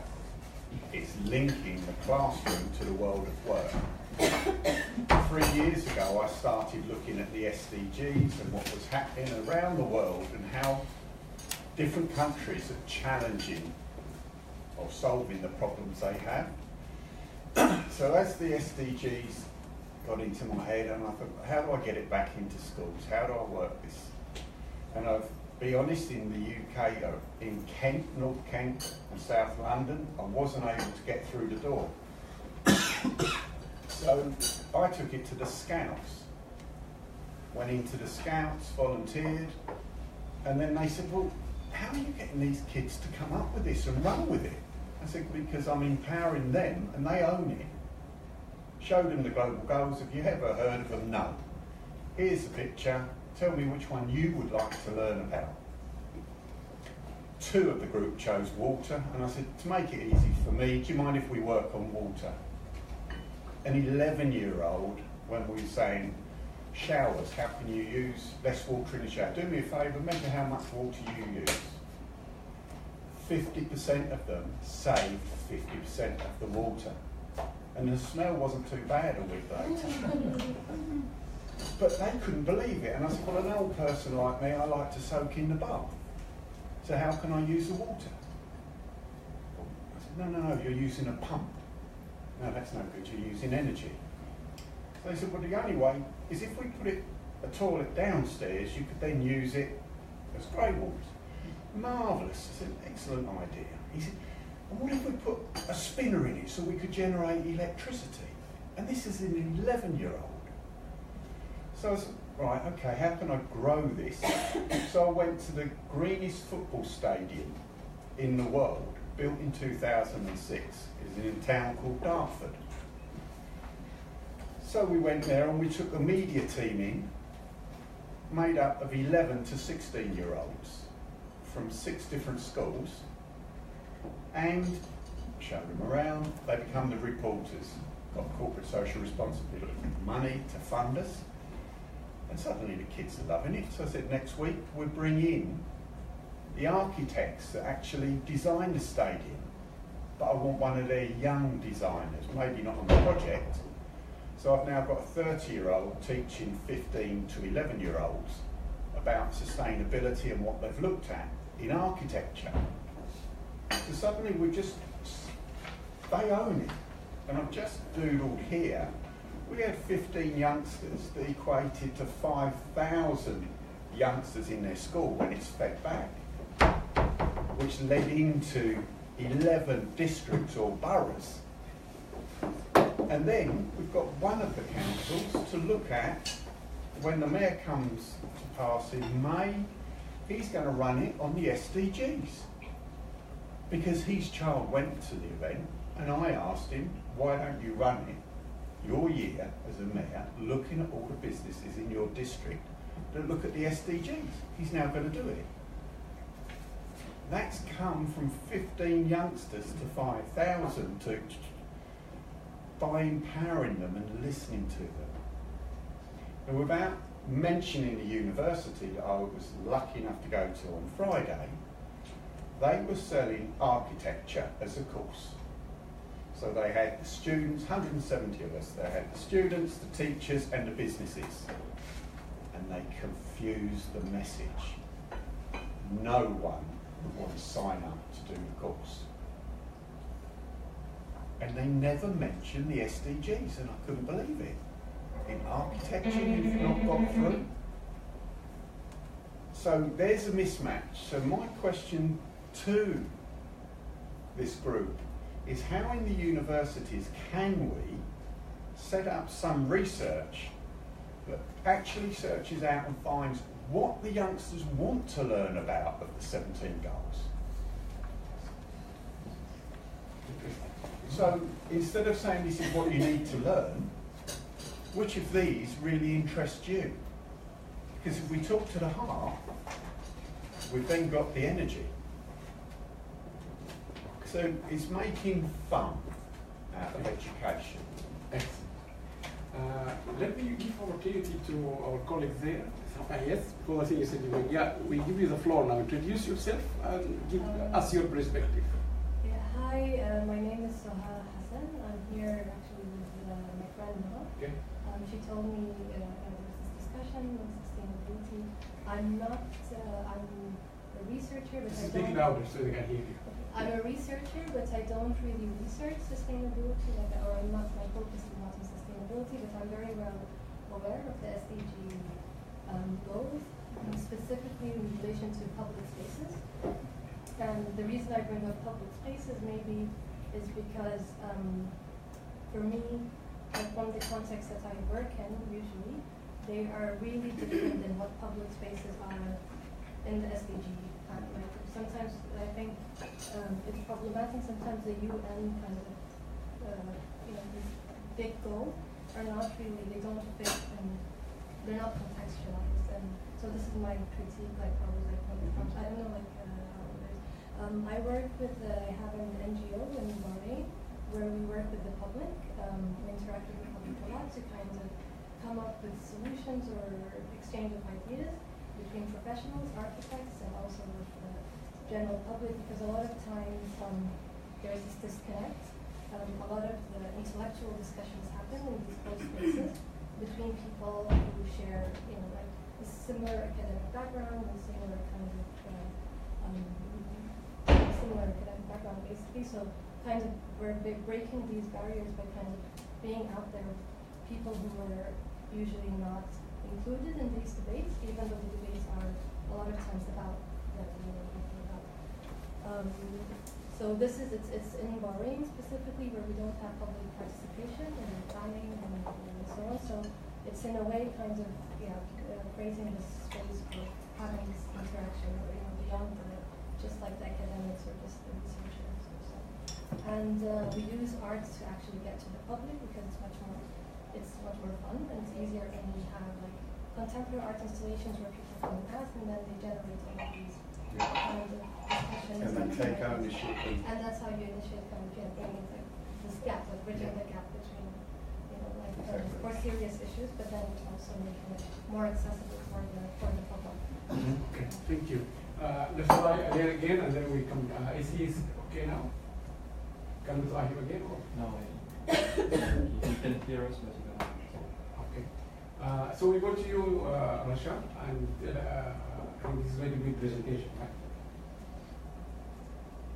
This is interesting research. It's already been patented, Queen Mary, and very interesting. Hi, good afternoon, ladies and gentlemen. Today I'm honored to present my topic, Can Honey Cure Cancer? According to International Agency for Research on Cancer, that in 2012, more than 14 million new cases were diagnosed with the cancer, and more than 8.2 million deaths occur the same year. If we try to recalculate the numbers, that means in 1 minute we have more than 27 cases diagnosed with the cancer, and more than 16 deaths occur in 1 minute.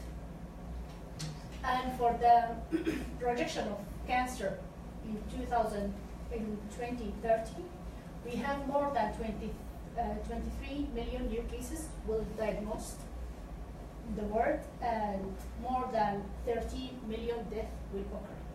And again, if we try to calculate with 1 minute, we have more than 51 cases will diagnosed with the cancer, and more than 24 deaths will occur. For the economic impact of cancer, 1.16 to 2.5 trillion US pound. This is the cost of the health care of that cancer. And this is according to the Inter-American Society of Clinical Oncology. So now, can honey cure cancer? I did a research in 2002 at Imperial College, and what I tried to do to test the effect of the honey on breast cancer cell lines. So I used 3 types of Sudanese honey from south, west, east of Sudan, and I applied the honey on 2 types of the cancer cells. Sorry, I have to stand up. Here the MCF7, which is estrogen receptor positive, and this is before treating with the honey. And here after treated with the honey for 48 hours. And as you can see that the majority of cells, they just disappear. So it's happening like apoptosis with the 18%. This is in 48 hours. This is the MDA MP231, which is estrogen receptor negative.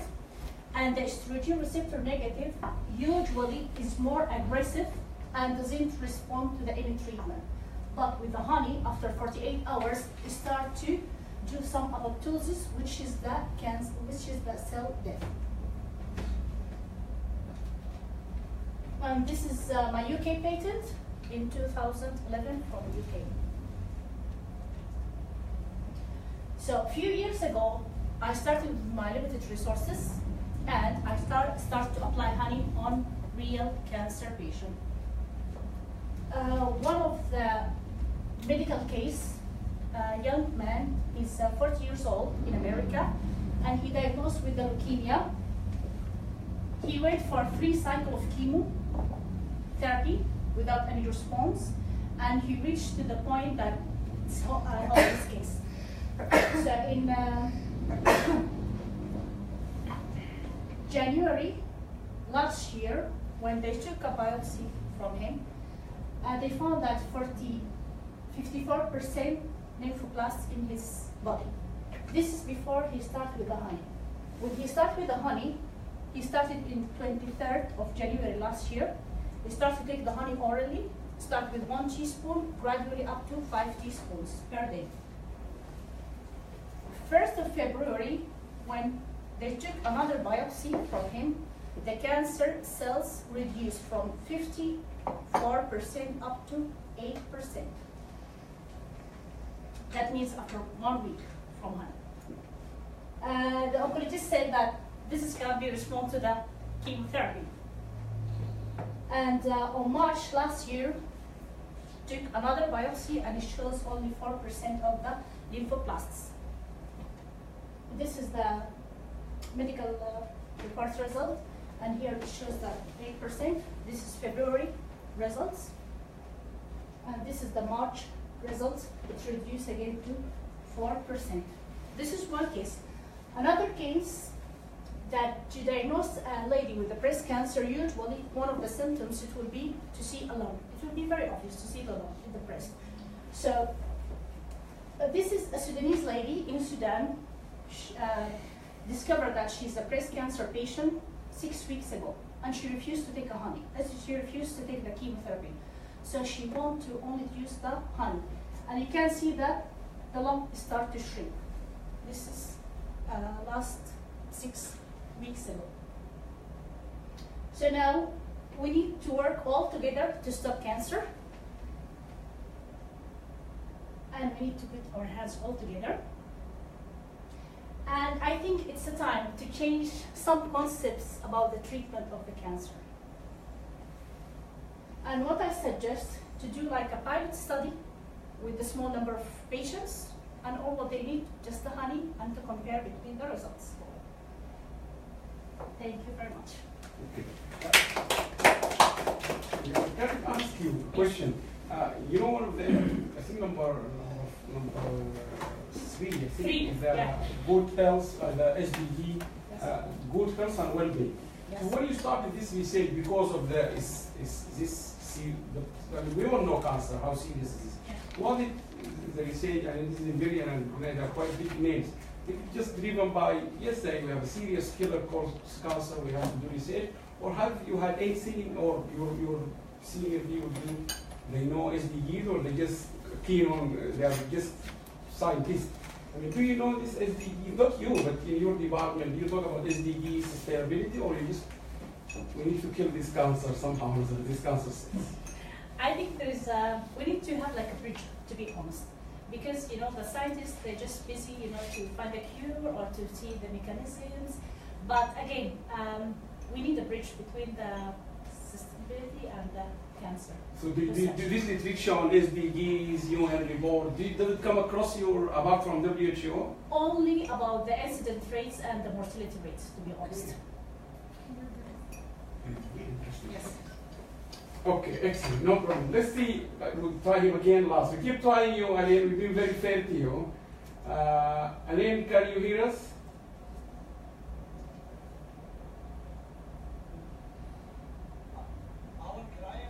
Yes, go, Michael, yes.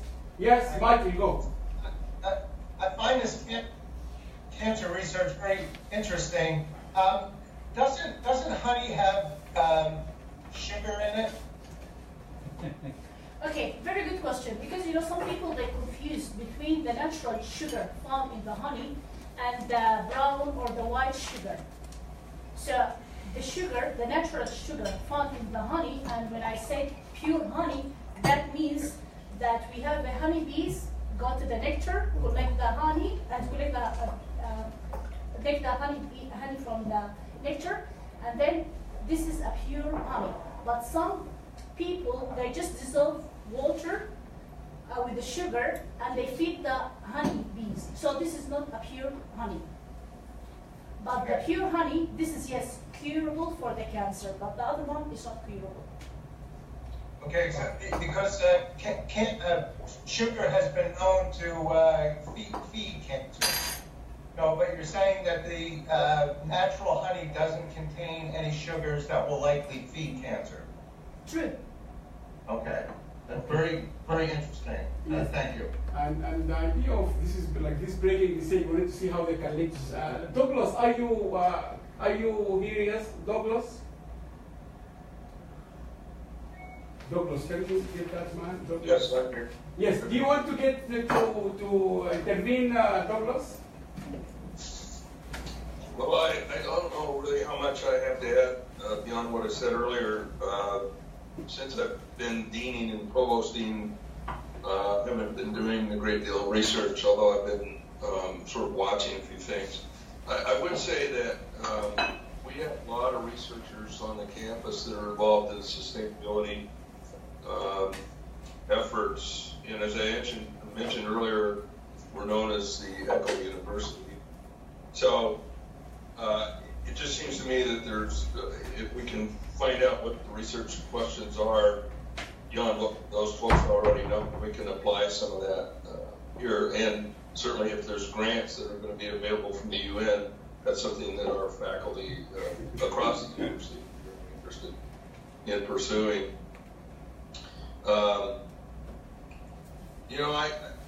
I just think that this balanced approach to things is very important. And I think sensitivity to culture is equally important. Lynn Margulis, who was a microbiologist, wrote in her book, Symbiotic Planet, that when science and culture collide, culture always wins. And it's been attributed to Drucker that culture eats strategy for breakfast and every other meal. So I think it's really important for us to be sensitive to the issues of culture across these different nations. Okay. Thank you, Douglas. Yes, Francis. Yes, a very rich discussion we've had so far. Yes. I think there's a temptation to think the UN can do everything. I mean, it's got to get down to the grassroots and things, and I think we need to consider the different levels. Some of these issues can only be solved at a global level. We can't say it can be solved at the grassroots level. I mean, it's not Zambia that's going to solve climate change. To be honest, it's the US, Europe, China. And so it's a deeply political thing. And I think we need reminding that the SDGs are universal. And we're talking as if it's all out there. Not the cancer, because cancer's here, obviously, but a lot of it's out there. Whereas, in fact, a lot of it's here. It's in the north. And I think we need more emphasis on problems in the north than we've had so far. For example, in some of the conversations about economic growth, whereas economic growth is necessary for the South to meet the SDGs, actually economic growth is inimical to the SDGs if it continues in the North, and we really need to grapple that. So there's a real divergence, a bifurcation. One thing on the research side, I think we really have to recognise the abundance of research which is already available out there, but also in the UN. And it may not be labelled SDGs, but it doesn't seem to me it matters whether it's labelled or not. We know it's out there. And I feel that the UN doesn't make enough use of its own research. I mean, I work a lot with the World International Development Economic Research Unit, WIDER. Huge range of research they've done on SDG-related matters. But does this feed into the UN? I don't know if it's part of your even you see it as part of the UN, but it is part of the UN. It's amazingly productive.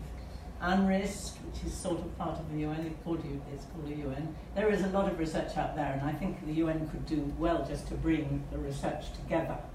But in addition to reaching out to to researchers out there in terms of, as you said, networks, and it might be one first thing might be simply to catalogue the existing networks, of which, you know, I know personally 3 or 4 which bring people together on SDG issues, and if all these were brought together, you'd already have got a long way. Just one thing about education, which everyone agrees, and I do, of course, that education is critical, and maternal education particularly critical.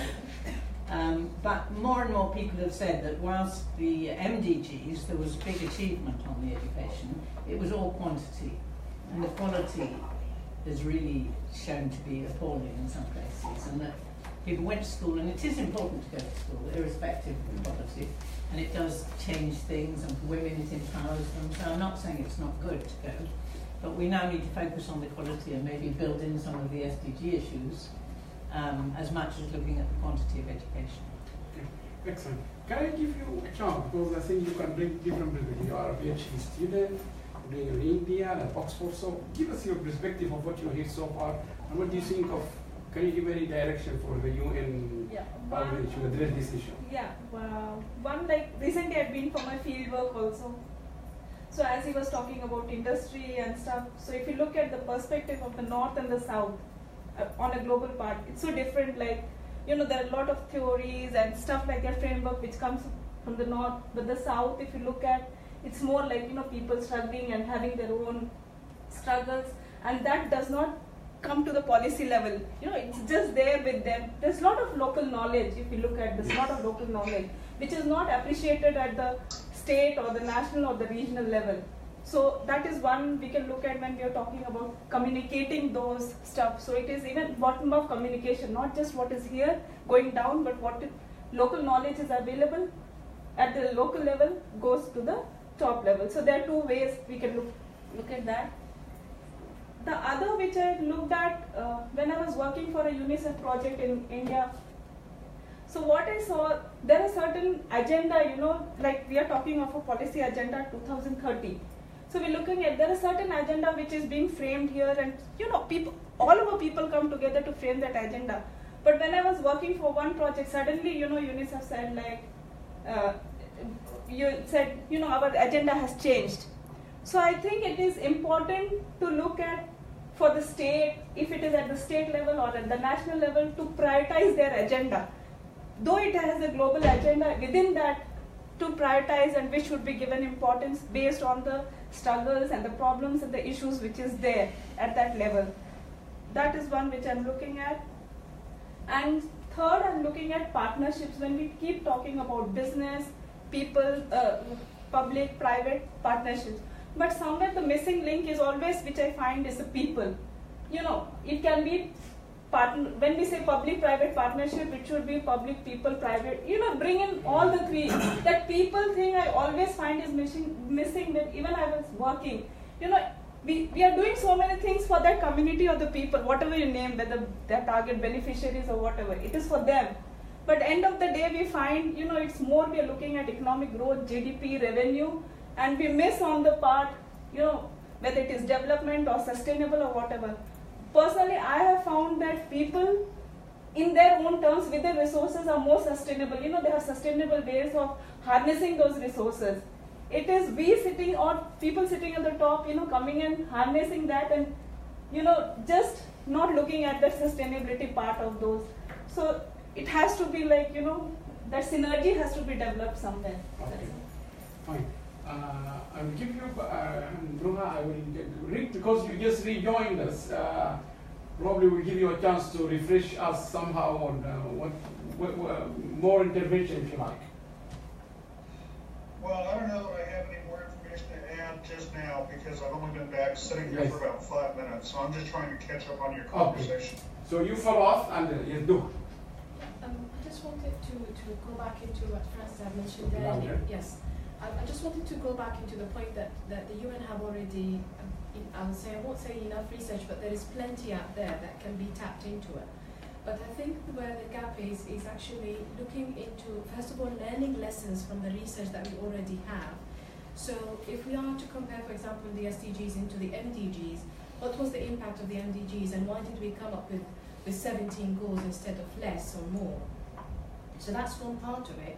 But then also the second part is the monitoring of the programs that are implemented by the UN, or taking the SDGs as guiding tools for implementation.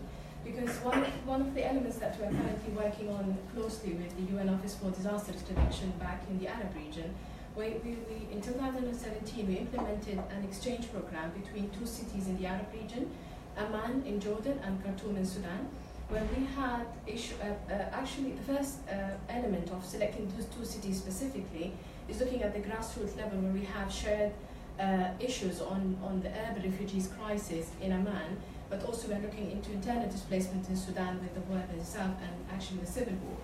So by looking into those two cities, how does the actual local government get to see the SDGs or even the Sendai framework, all of these indicators? How do they use the tools that are existing by the UN agencies? They've got fascinating tools on assessing resilience and measuring all of these indicators, very lovely and very fascinating. But when it comes into the actors in the room and the stakeholders, the first thing that they get challenged with is actually the terminologies. The actual concepts that are applied there are very scientifically led and very well structured, but it's not with the local language. So there is that huge gap. So instead of going directly into challenging the problems, it takes you that time in order for them to understand what the terminologies guide to. And then after the assessments are made, you reach into these fascinating figures and very lovely spider networks that shows you where strengths and weaknesses are. But how is that actually going to impact the policy? That's where these are feedbacks that we received, for example, from the Ministry of Infrastructure in Sudan, or even from the Amman local municipalities. That how are these facts and figures going to help our national strategy for the next 5 years?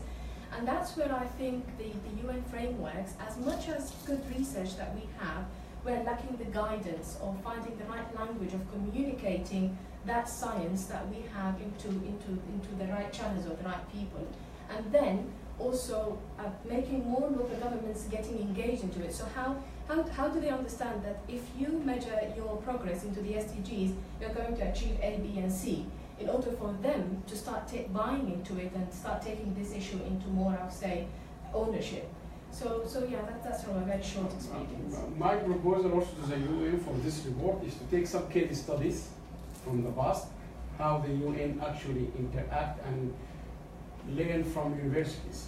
I have one case study, I'm not boring with it now, but in 2001-2, when the Millennium Development Goals came out, I started a research, then I've been joined by a colleague from Manchester we said, okay, look, this is the United Nations Millennium Development Goals, and we said this is a measurement, how they have to be achieved by all, it's a universal goals. We took the whole African continent, all of them, using the same United Nations on statistic, on education, mortality rate, all of them. So we said this is what the UN want to happen by 2010, 2015. We used Africa as a case study. We used the UN and African Development Report and the World Bank statistics, and we applied that to find out whether there is any country in Africa will achieve any of the Millennium Development Goals. And in 2002, and we published it, we presented it in many conferences in San Francisco, all over the world. We published it clearly saying none of the African Union is going to achieve any of the Millennium Development Goals. That was published after the research, 2003. No one listened, not the UN, even governments. 4 or 5 years after that, Gordon Brown, our Prime Minister, came publicly saying, we now realize none of the African countries is going to achieve the Millennium Development Goals. So I think maybe it's good for the UN to study cases like this, even when the researchers have proven to you none of these goals are going to be achieved. 2003, and then a Prime Minister came in 2008. It took him 5 years, as an example, Gordon Brown, to say yes, now we realize. So I think if if the UN is really learning from the people like, say, Francis has done a huge work. Many PhD students refer to her work. Did the UN look into her work and others? This is the thing I think the UN need to find out. Yes, ma'am. can I just say, talking to the people, as we sit around this table, the people are just data. We're not looking at them at people, we're not putting them in the centre. And this conversation happened yesterday. I've been to my district council, which is Sevenoaks. It's a wealthy council. It's got a poor area, or 2 or 3 poor areas, that it puts its housing stock in. And I'm saying that their housing stock is going to create the UK subprime mortgage collapse. Because if you just build it up there with no employment, with no way of paying and growing, you're just putting it into spots. Couldn't get the council to listen. Told them point blank, the professors that I'm working with have told me, don't waste your time with Sevenoaks. They're too wealthy to listen. They have got to go over the edge, and by then it'll be too late, so just let them get on with it. So when I spoke to an economic development man yesterday, I said, are you going to the neighbourhood plan meeting on the 22nd? He said, no. I said, have you been invited? He said, no, we've picked it up, but that's talking to the public, isn't it, residents? We come in at stakeholder level. Well, my angle went up and I said, do you not think the people are stakeholders? Yeah. I said, now I've got to get through to your councillors, otherwise I cannot independently save your pension. What? I said, well, unless I can get the councillors to agree with me, your pension's gone. Wake up. And that made him sit up. But what is it? Why can't we hear? Because we've been trained, and I love your image about rubbing out the mindset. Thank you. Yeah. I think that is it. We have, as we've sat here, apart from, dare I say, the young people in the room, our mindset has been trained in that. And that's how we got to our positions. And this model's just about to change. And we have got to get the critical thinking into education. We've got to let them come forward to change. And we're all going to hold on to it. The oil companies are going to hold on to their power. But you've got to understand, people have got to earn money. We can build as many houses as you like, but if you've not got the money to pay for them, you are stuffed as a society. I do apologise if I'm too low. Let me try Elaine again. Can you just try to, or he's still definitely not with us now. Just give him a last chance. Elaine, if you, because he has been quite keen. Jessica, I know you're sitting on my back, so I know you are here. So do you like to maybe reflect on your perspective? You're coming from a legal and other background. So what can you give us as a more, not a summary, but what is your overall reaction to what you hear now? Well, I think a lot, as someone who has recently left academia and research to work in the real world, this disjunct between the people at the bottom, as we keep calling it, or the grassroots, which is always a difficult term anyway, and the researchers studying them is prolific. But how do you solve that? Do you make the researchers themselves the grassroots people? Because at what point do we start understanding that there is just not the same research facilities in those countries? So are we saying that we should have more grassroots people at the bottom to be studied? We're going to look at them more, give us your knowledge, and then we'll turn it into research and we'll sell it to the UN? So at what point are we just sort of taking their knowledge and passing it on? This focus on education that everyone keeps talking about, and they're right to do so, it needs to also happen so that people, the grassroots, as it were, can tell us themselves, rather than going to them and researching at them, which we need to do in the meantime. In the medium term, that absolutely needs to happen, to have well-informed policies now, which we need now, to avoid cases like what's going on in Nigeria. That does need to happen, but this education and research facilities in those countries need to be massively funded to be able to give those people the tools to tell us what they want and what they need, rather than us talk about how much we need to listen to them, in my opinion. Okay, that's very good. Any question? So very quickly, I think what we need to discuss here is research funding and research partnership. And I'm going to mention two incidents. The Swedish Minister of Foreign Affairs sponsored the research on Africa water disputes. The funding was given to King's College and another European university. The teams may or may not include anyone from the target countries, and the institution definitely didn't include a university or a research institute from Africa. How can a research done this way tackle all of the issues? It can tackle most of them. So we should encourage, seek to encourage, you can broker that, your unit can broker that, partnership between universities from the target regions for development, from Africa, from Asia, from other regions, and big universities. Because the reason is the funding agencies do give funding to universities that tick more boxes than others. And most of the universities in the Africa and the development do not meet the criteria for funding. I think this is a really important point. And I must say DFID here does do that. They don't give money unless you're in partnership with yes, others. so partnership is very important and to be brokered. The other issue, in order for Rashid's presentation not to sit at all with what I'm discussing today, I know for a fact that this research lacks funding. She has been trying, and it is linked to the developmental goals, so the mortality, well-being, and healthcare, and whatever of the people. This research did not find funding. She didn't say that. And having only two offers of funding were made from Middle Eastern institution, and they were so exploitative in nature. They wanted her to be employed for X number of years and whatever, ownership, right, whatever. That doesn't work. If we broker to nature research funding and research partnership, this research could see the light and actually solve the problem of the target people. Can I add something? Yeah. You know, my research, when I did my research, was in 2002, actually, for the cell culture. And it took me up to 2006 to apply for the UK patent. And from 2006 up to 2011, and I'm self-funded for my research. And for the case study, I'm the one who funded. And my research is very easy, very applicable. It's just honey, and that's it, to compare the results. But yes, I tried to get a fund for my research, but unfortunately, without any luck.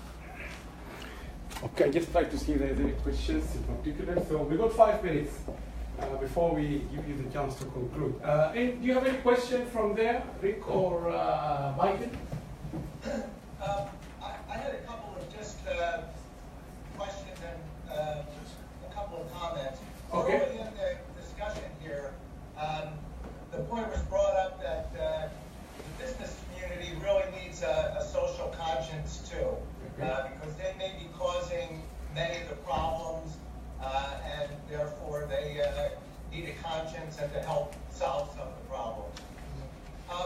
In countries other than the U.S., I think business does tend to have a little more of a social conscience. In the U.S., it's a little different. Business is almost entirely concerned about profit.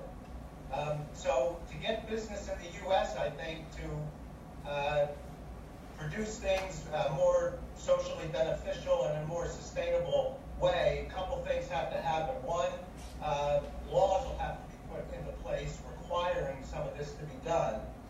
And two, if the general public is behind the sustainability concept, if the general public is behind the concept, then they'll only purchase goods from companies that have a social conscience. So getting the public behind this, I think, is important too. So that's one thing. Secondly, there was a lot of research that we talked about that said we have to get the research into the hands of some of these less developed countries that may not have access to it. My question is most of this research and open access so that anybody really with an internet connection should be able to access this research. Is it open access like that, so anybody can get to it? Yes. Yes. Yes, and I think it's reaching quite a good level now in most countries. Even now, it's become obligatory by university in the UK to have your papers open access. Open access. So any researcher anywhere in the world should be able to access this. So Yes, much better, yes. Yeah, good.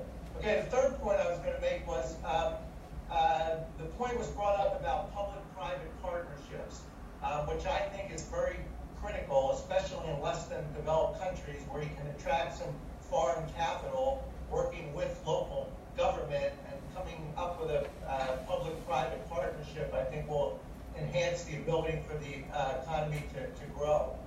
We discussed before the problem of corruption, and as long as the perception is that there is corruption in that country, attracting foreign investment will be very difficult. So I think the corruption issue is very important too.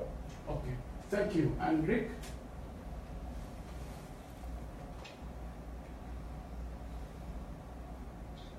I don't have any particular comment, but what I'm looking for is in my contact list. I just can't think of his last name right now. John Peters.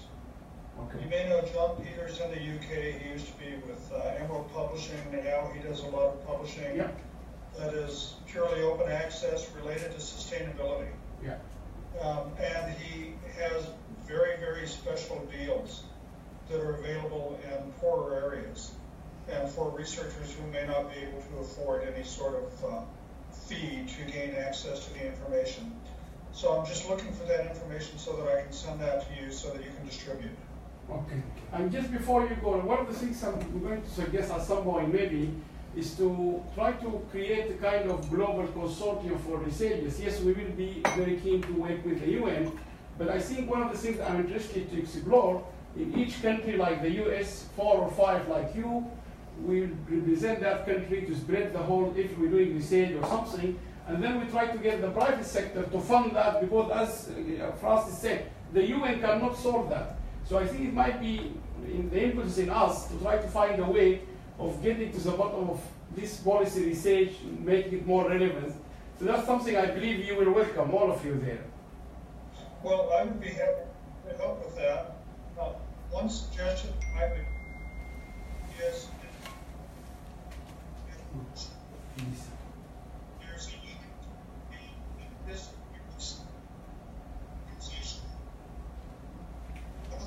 what is Slack Market in Kenya, and their researchers are down there routinely working with some of the local researchers as well, and it's all about sustainability. Okay. Okay. So that contact information to you as well. Okay, we'll definitely follow up, yes. So, Petro, shall I give you the final word, because we're quite keen to finish now, unless someone else got any other burning question. I think we need to conclude, and I think it has been very, very exciting contribution. Do you have anything to say, or we?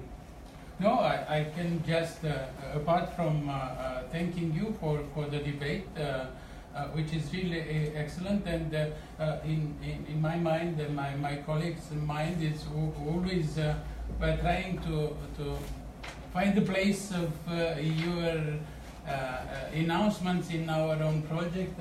As Francis told me in the break, we should not create too high expectations. Our report will be a modest one, but as I said, announcing problems is not enough. We should visualize some solutions. But I think we've got a lot of tracks. I mentioned already, following the first part of discussion, some 10,000 of ideas. Then from this second round, I noted the notion of we can really ask the participating organizations about the lessons learned from MDGs. That was one of the basic assumptions of the beginning. Of course, the SDGs is a completely different package. However, there are lessons learned in many respects, and I'm not sure.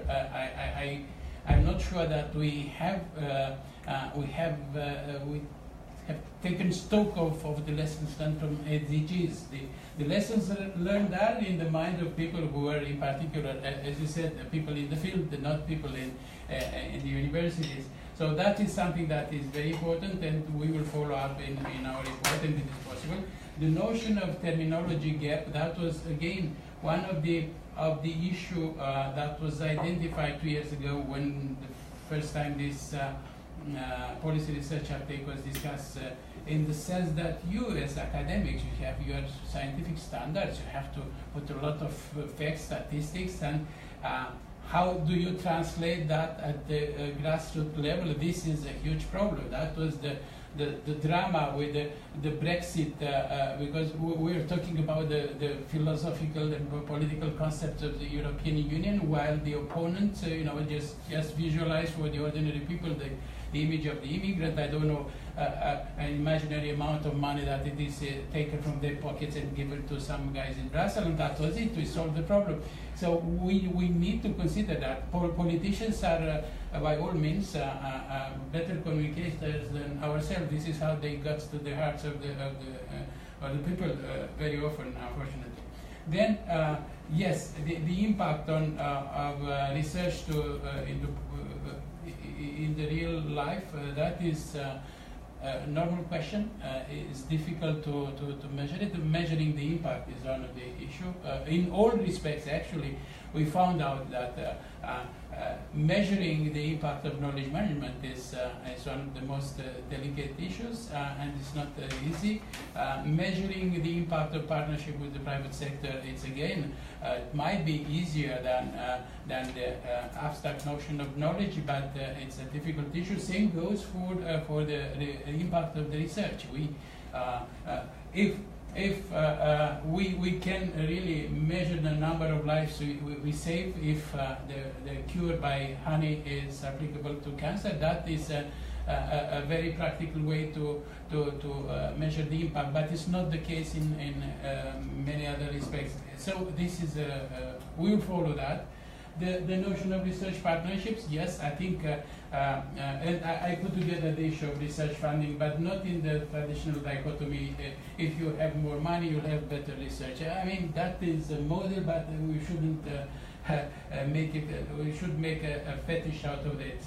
But research partnership in the sense that, everybody with some stake in some issue, they should really engage into partnership. That partnership can include private sector, can include the government, can include the academics, and can be catalyzed or even helped by the United Nations. We'll explore that way. And the issue that was raised, the open access to research, and I would say that open access is not enough. It should be a sort of guided, facilitated access to the research. So these are not the conclusions, these are the notes I've taken for myself at home and for the continuation of the process. And again, as you gave me the floor, thank you very much for the interest in that issue. I think this is the most important thing, is the amount of energy that do exist in your minds and in your institution. That is something that is really important. To what extent, as we claim that we are the catalyst, the facilitator, to what extent we can use the energies, that here it is indeed our responsibility. We won't solve the problems, of course, all the global problems, and by no means our report is not meant to solve the global problems, but to the extent that we can improve a little bit the current policies and institutions and mechanisms, that would be a huge progress. Thank you very much. Okay, thank you very much. I would like to end by a very positive note. I don't work for the UN, but I'm going to. I'm sure Petri remember this. I can't remember, 2 months ago when we had the UNICEF meeting, we had a discussion or a workshop with UNICEF. It was a very successful one. The videos are on the website. And I remember the director of, what's her name, Anna, the lady from the director of the UNICEF in London. She mentioned something very interesting, and I commended her for that. She said, we would like to explore how we at the UNICEF and probably others, how to engage with people, particularly in London here, we're going to engage with diaspora, African, Nigerian, Sudanese, whatever. This is in London. I think that was a very positive move to address these issues. So you can see that the recognition by the United Nations agency, which is a big one, about engaging, and we have seen that. So she created the floor, we went there, Petro flown kind from Geneva, and I think the United Nations started recognizing the importance of engaging with people. So I think that's something very positive.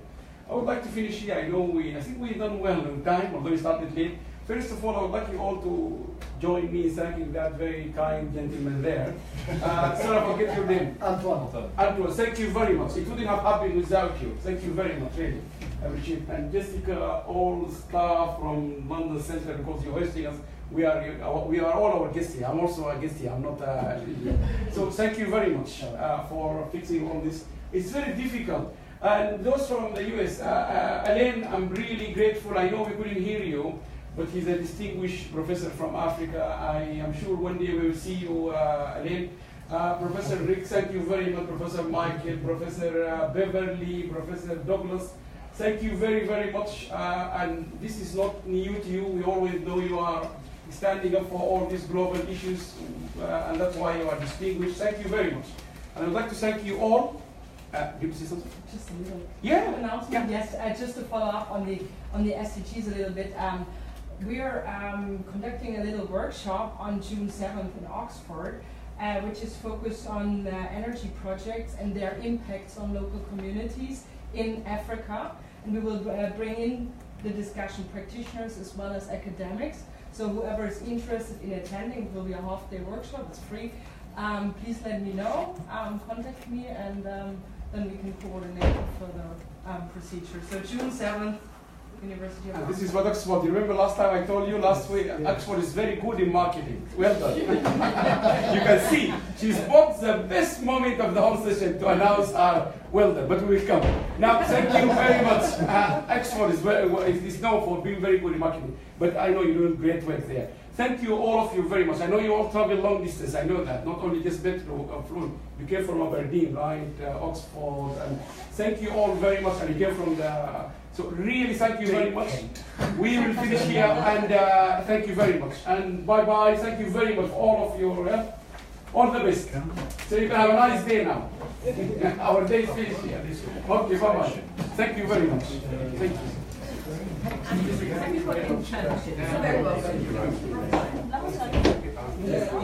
Have you all put your names here, because I think they will need it. It's more of, they have to have nominations. If you haven't put your name here, please put it, because we need to give it to them.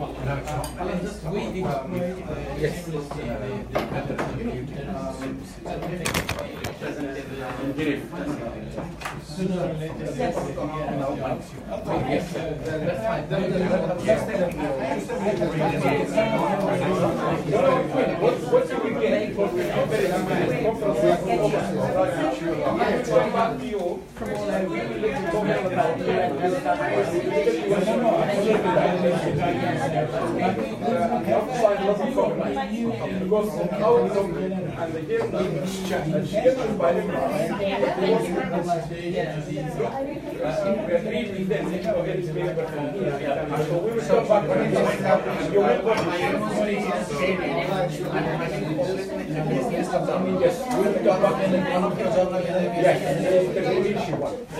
So yes, we will come back to finish the very next one.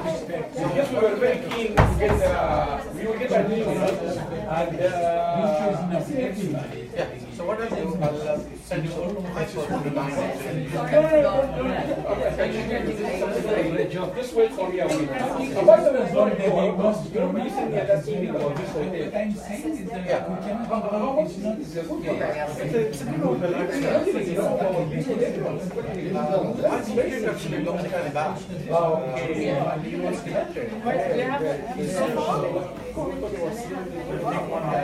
Please. How long is the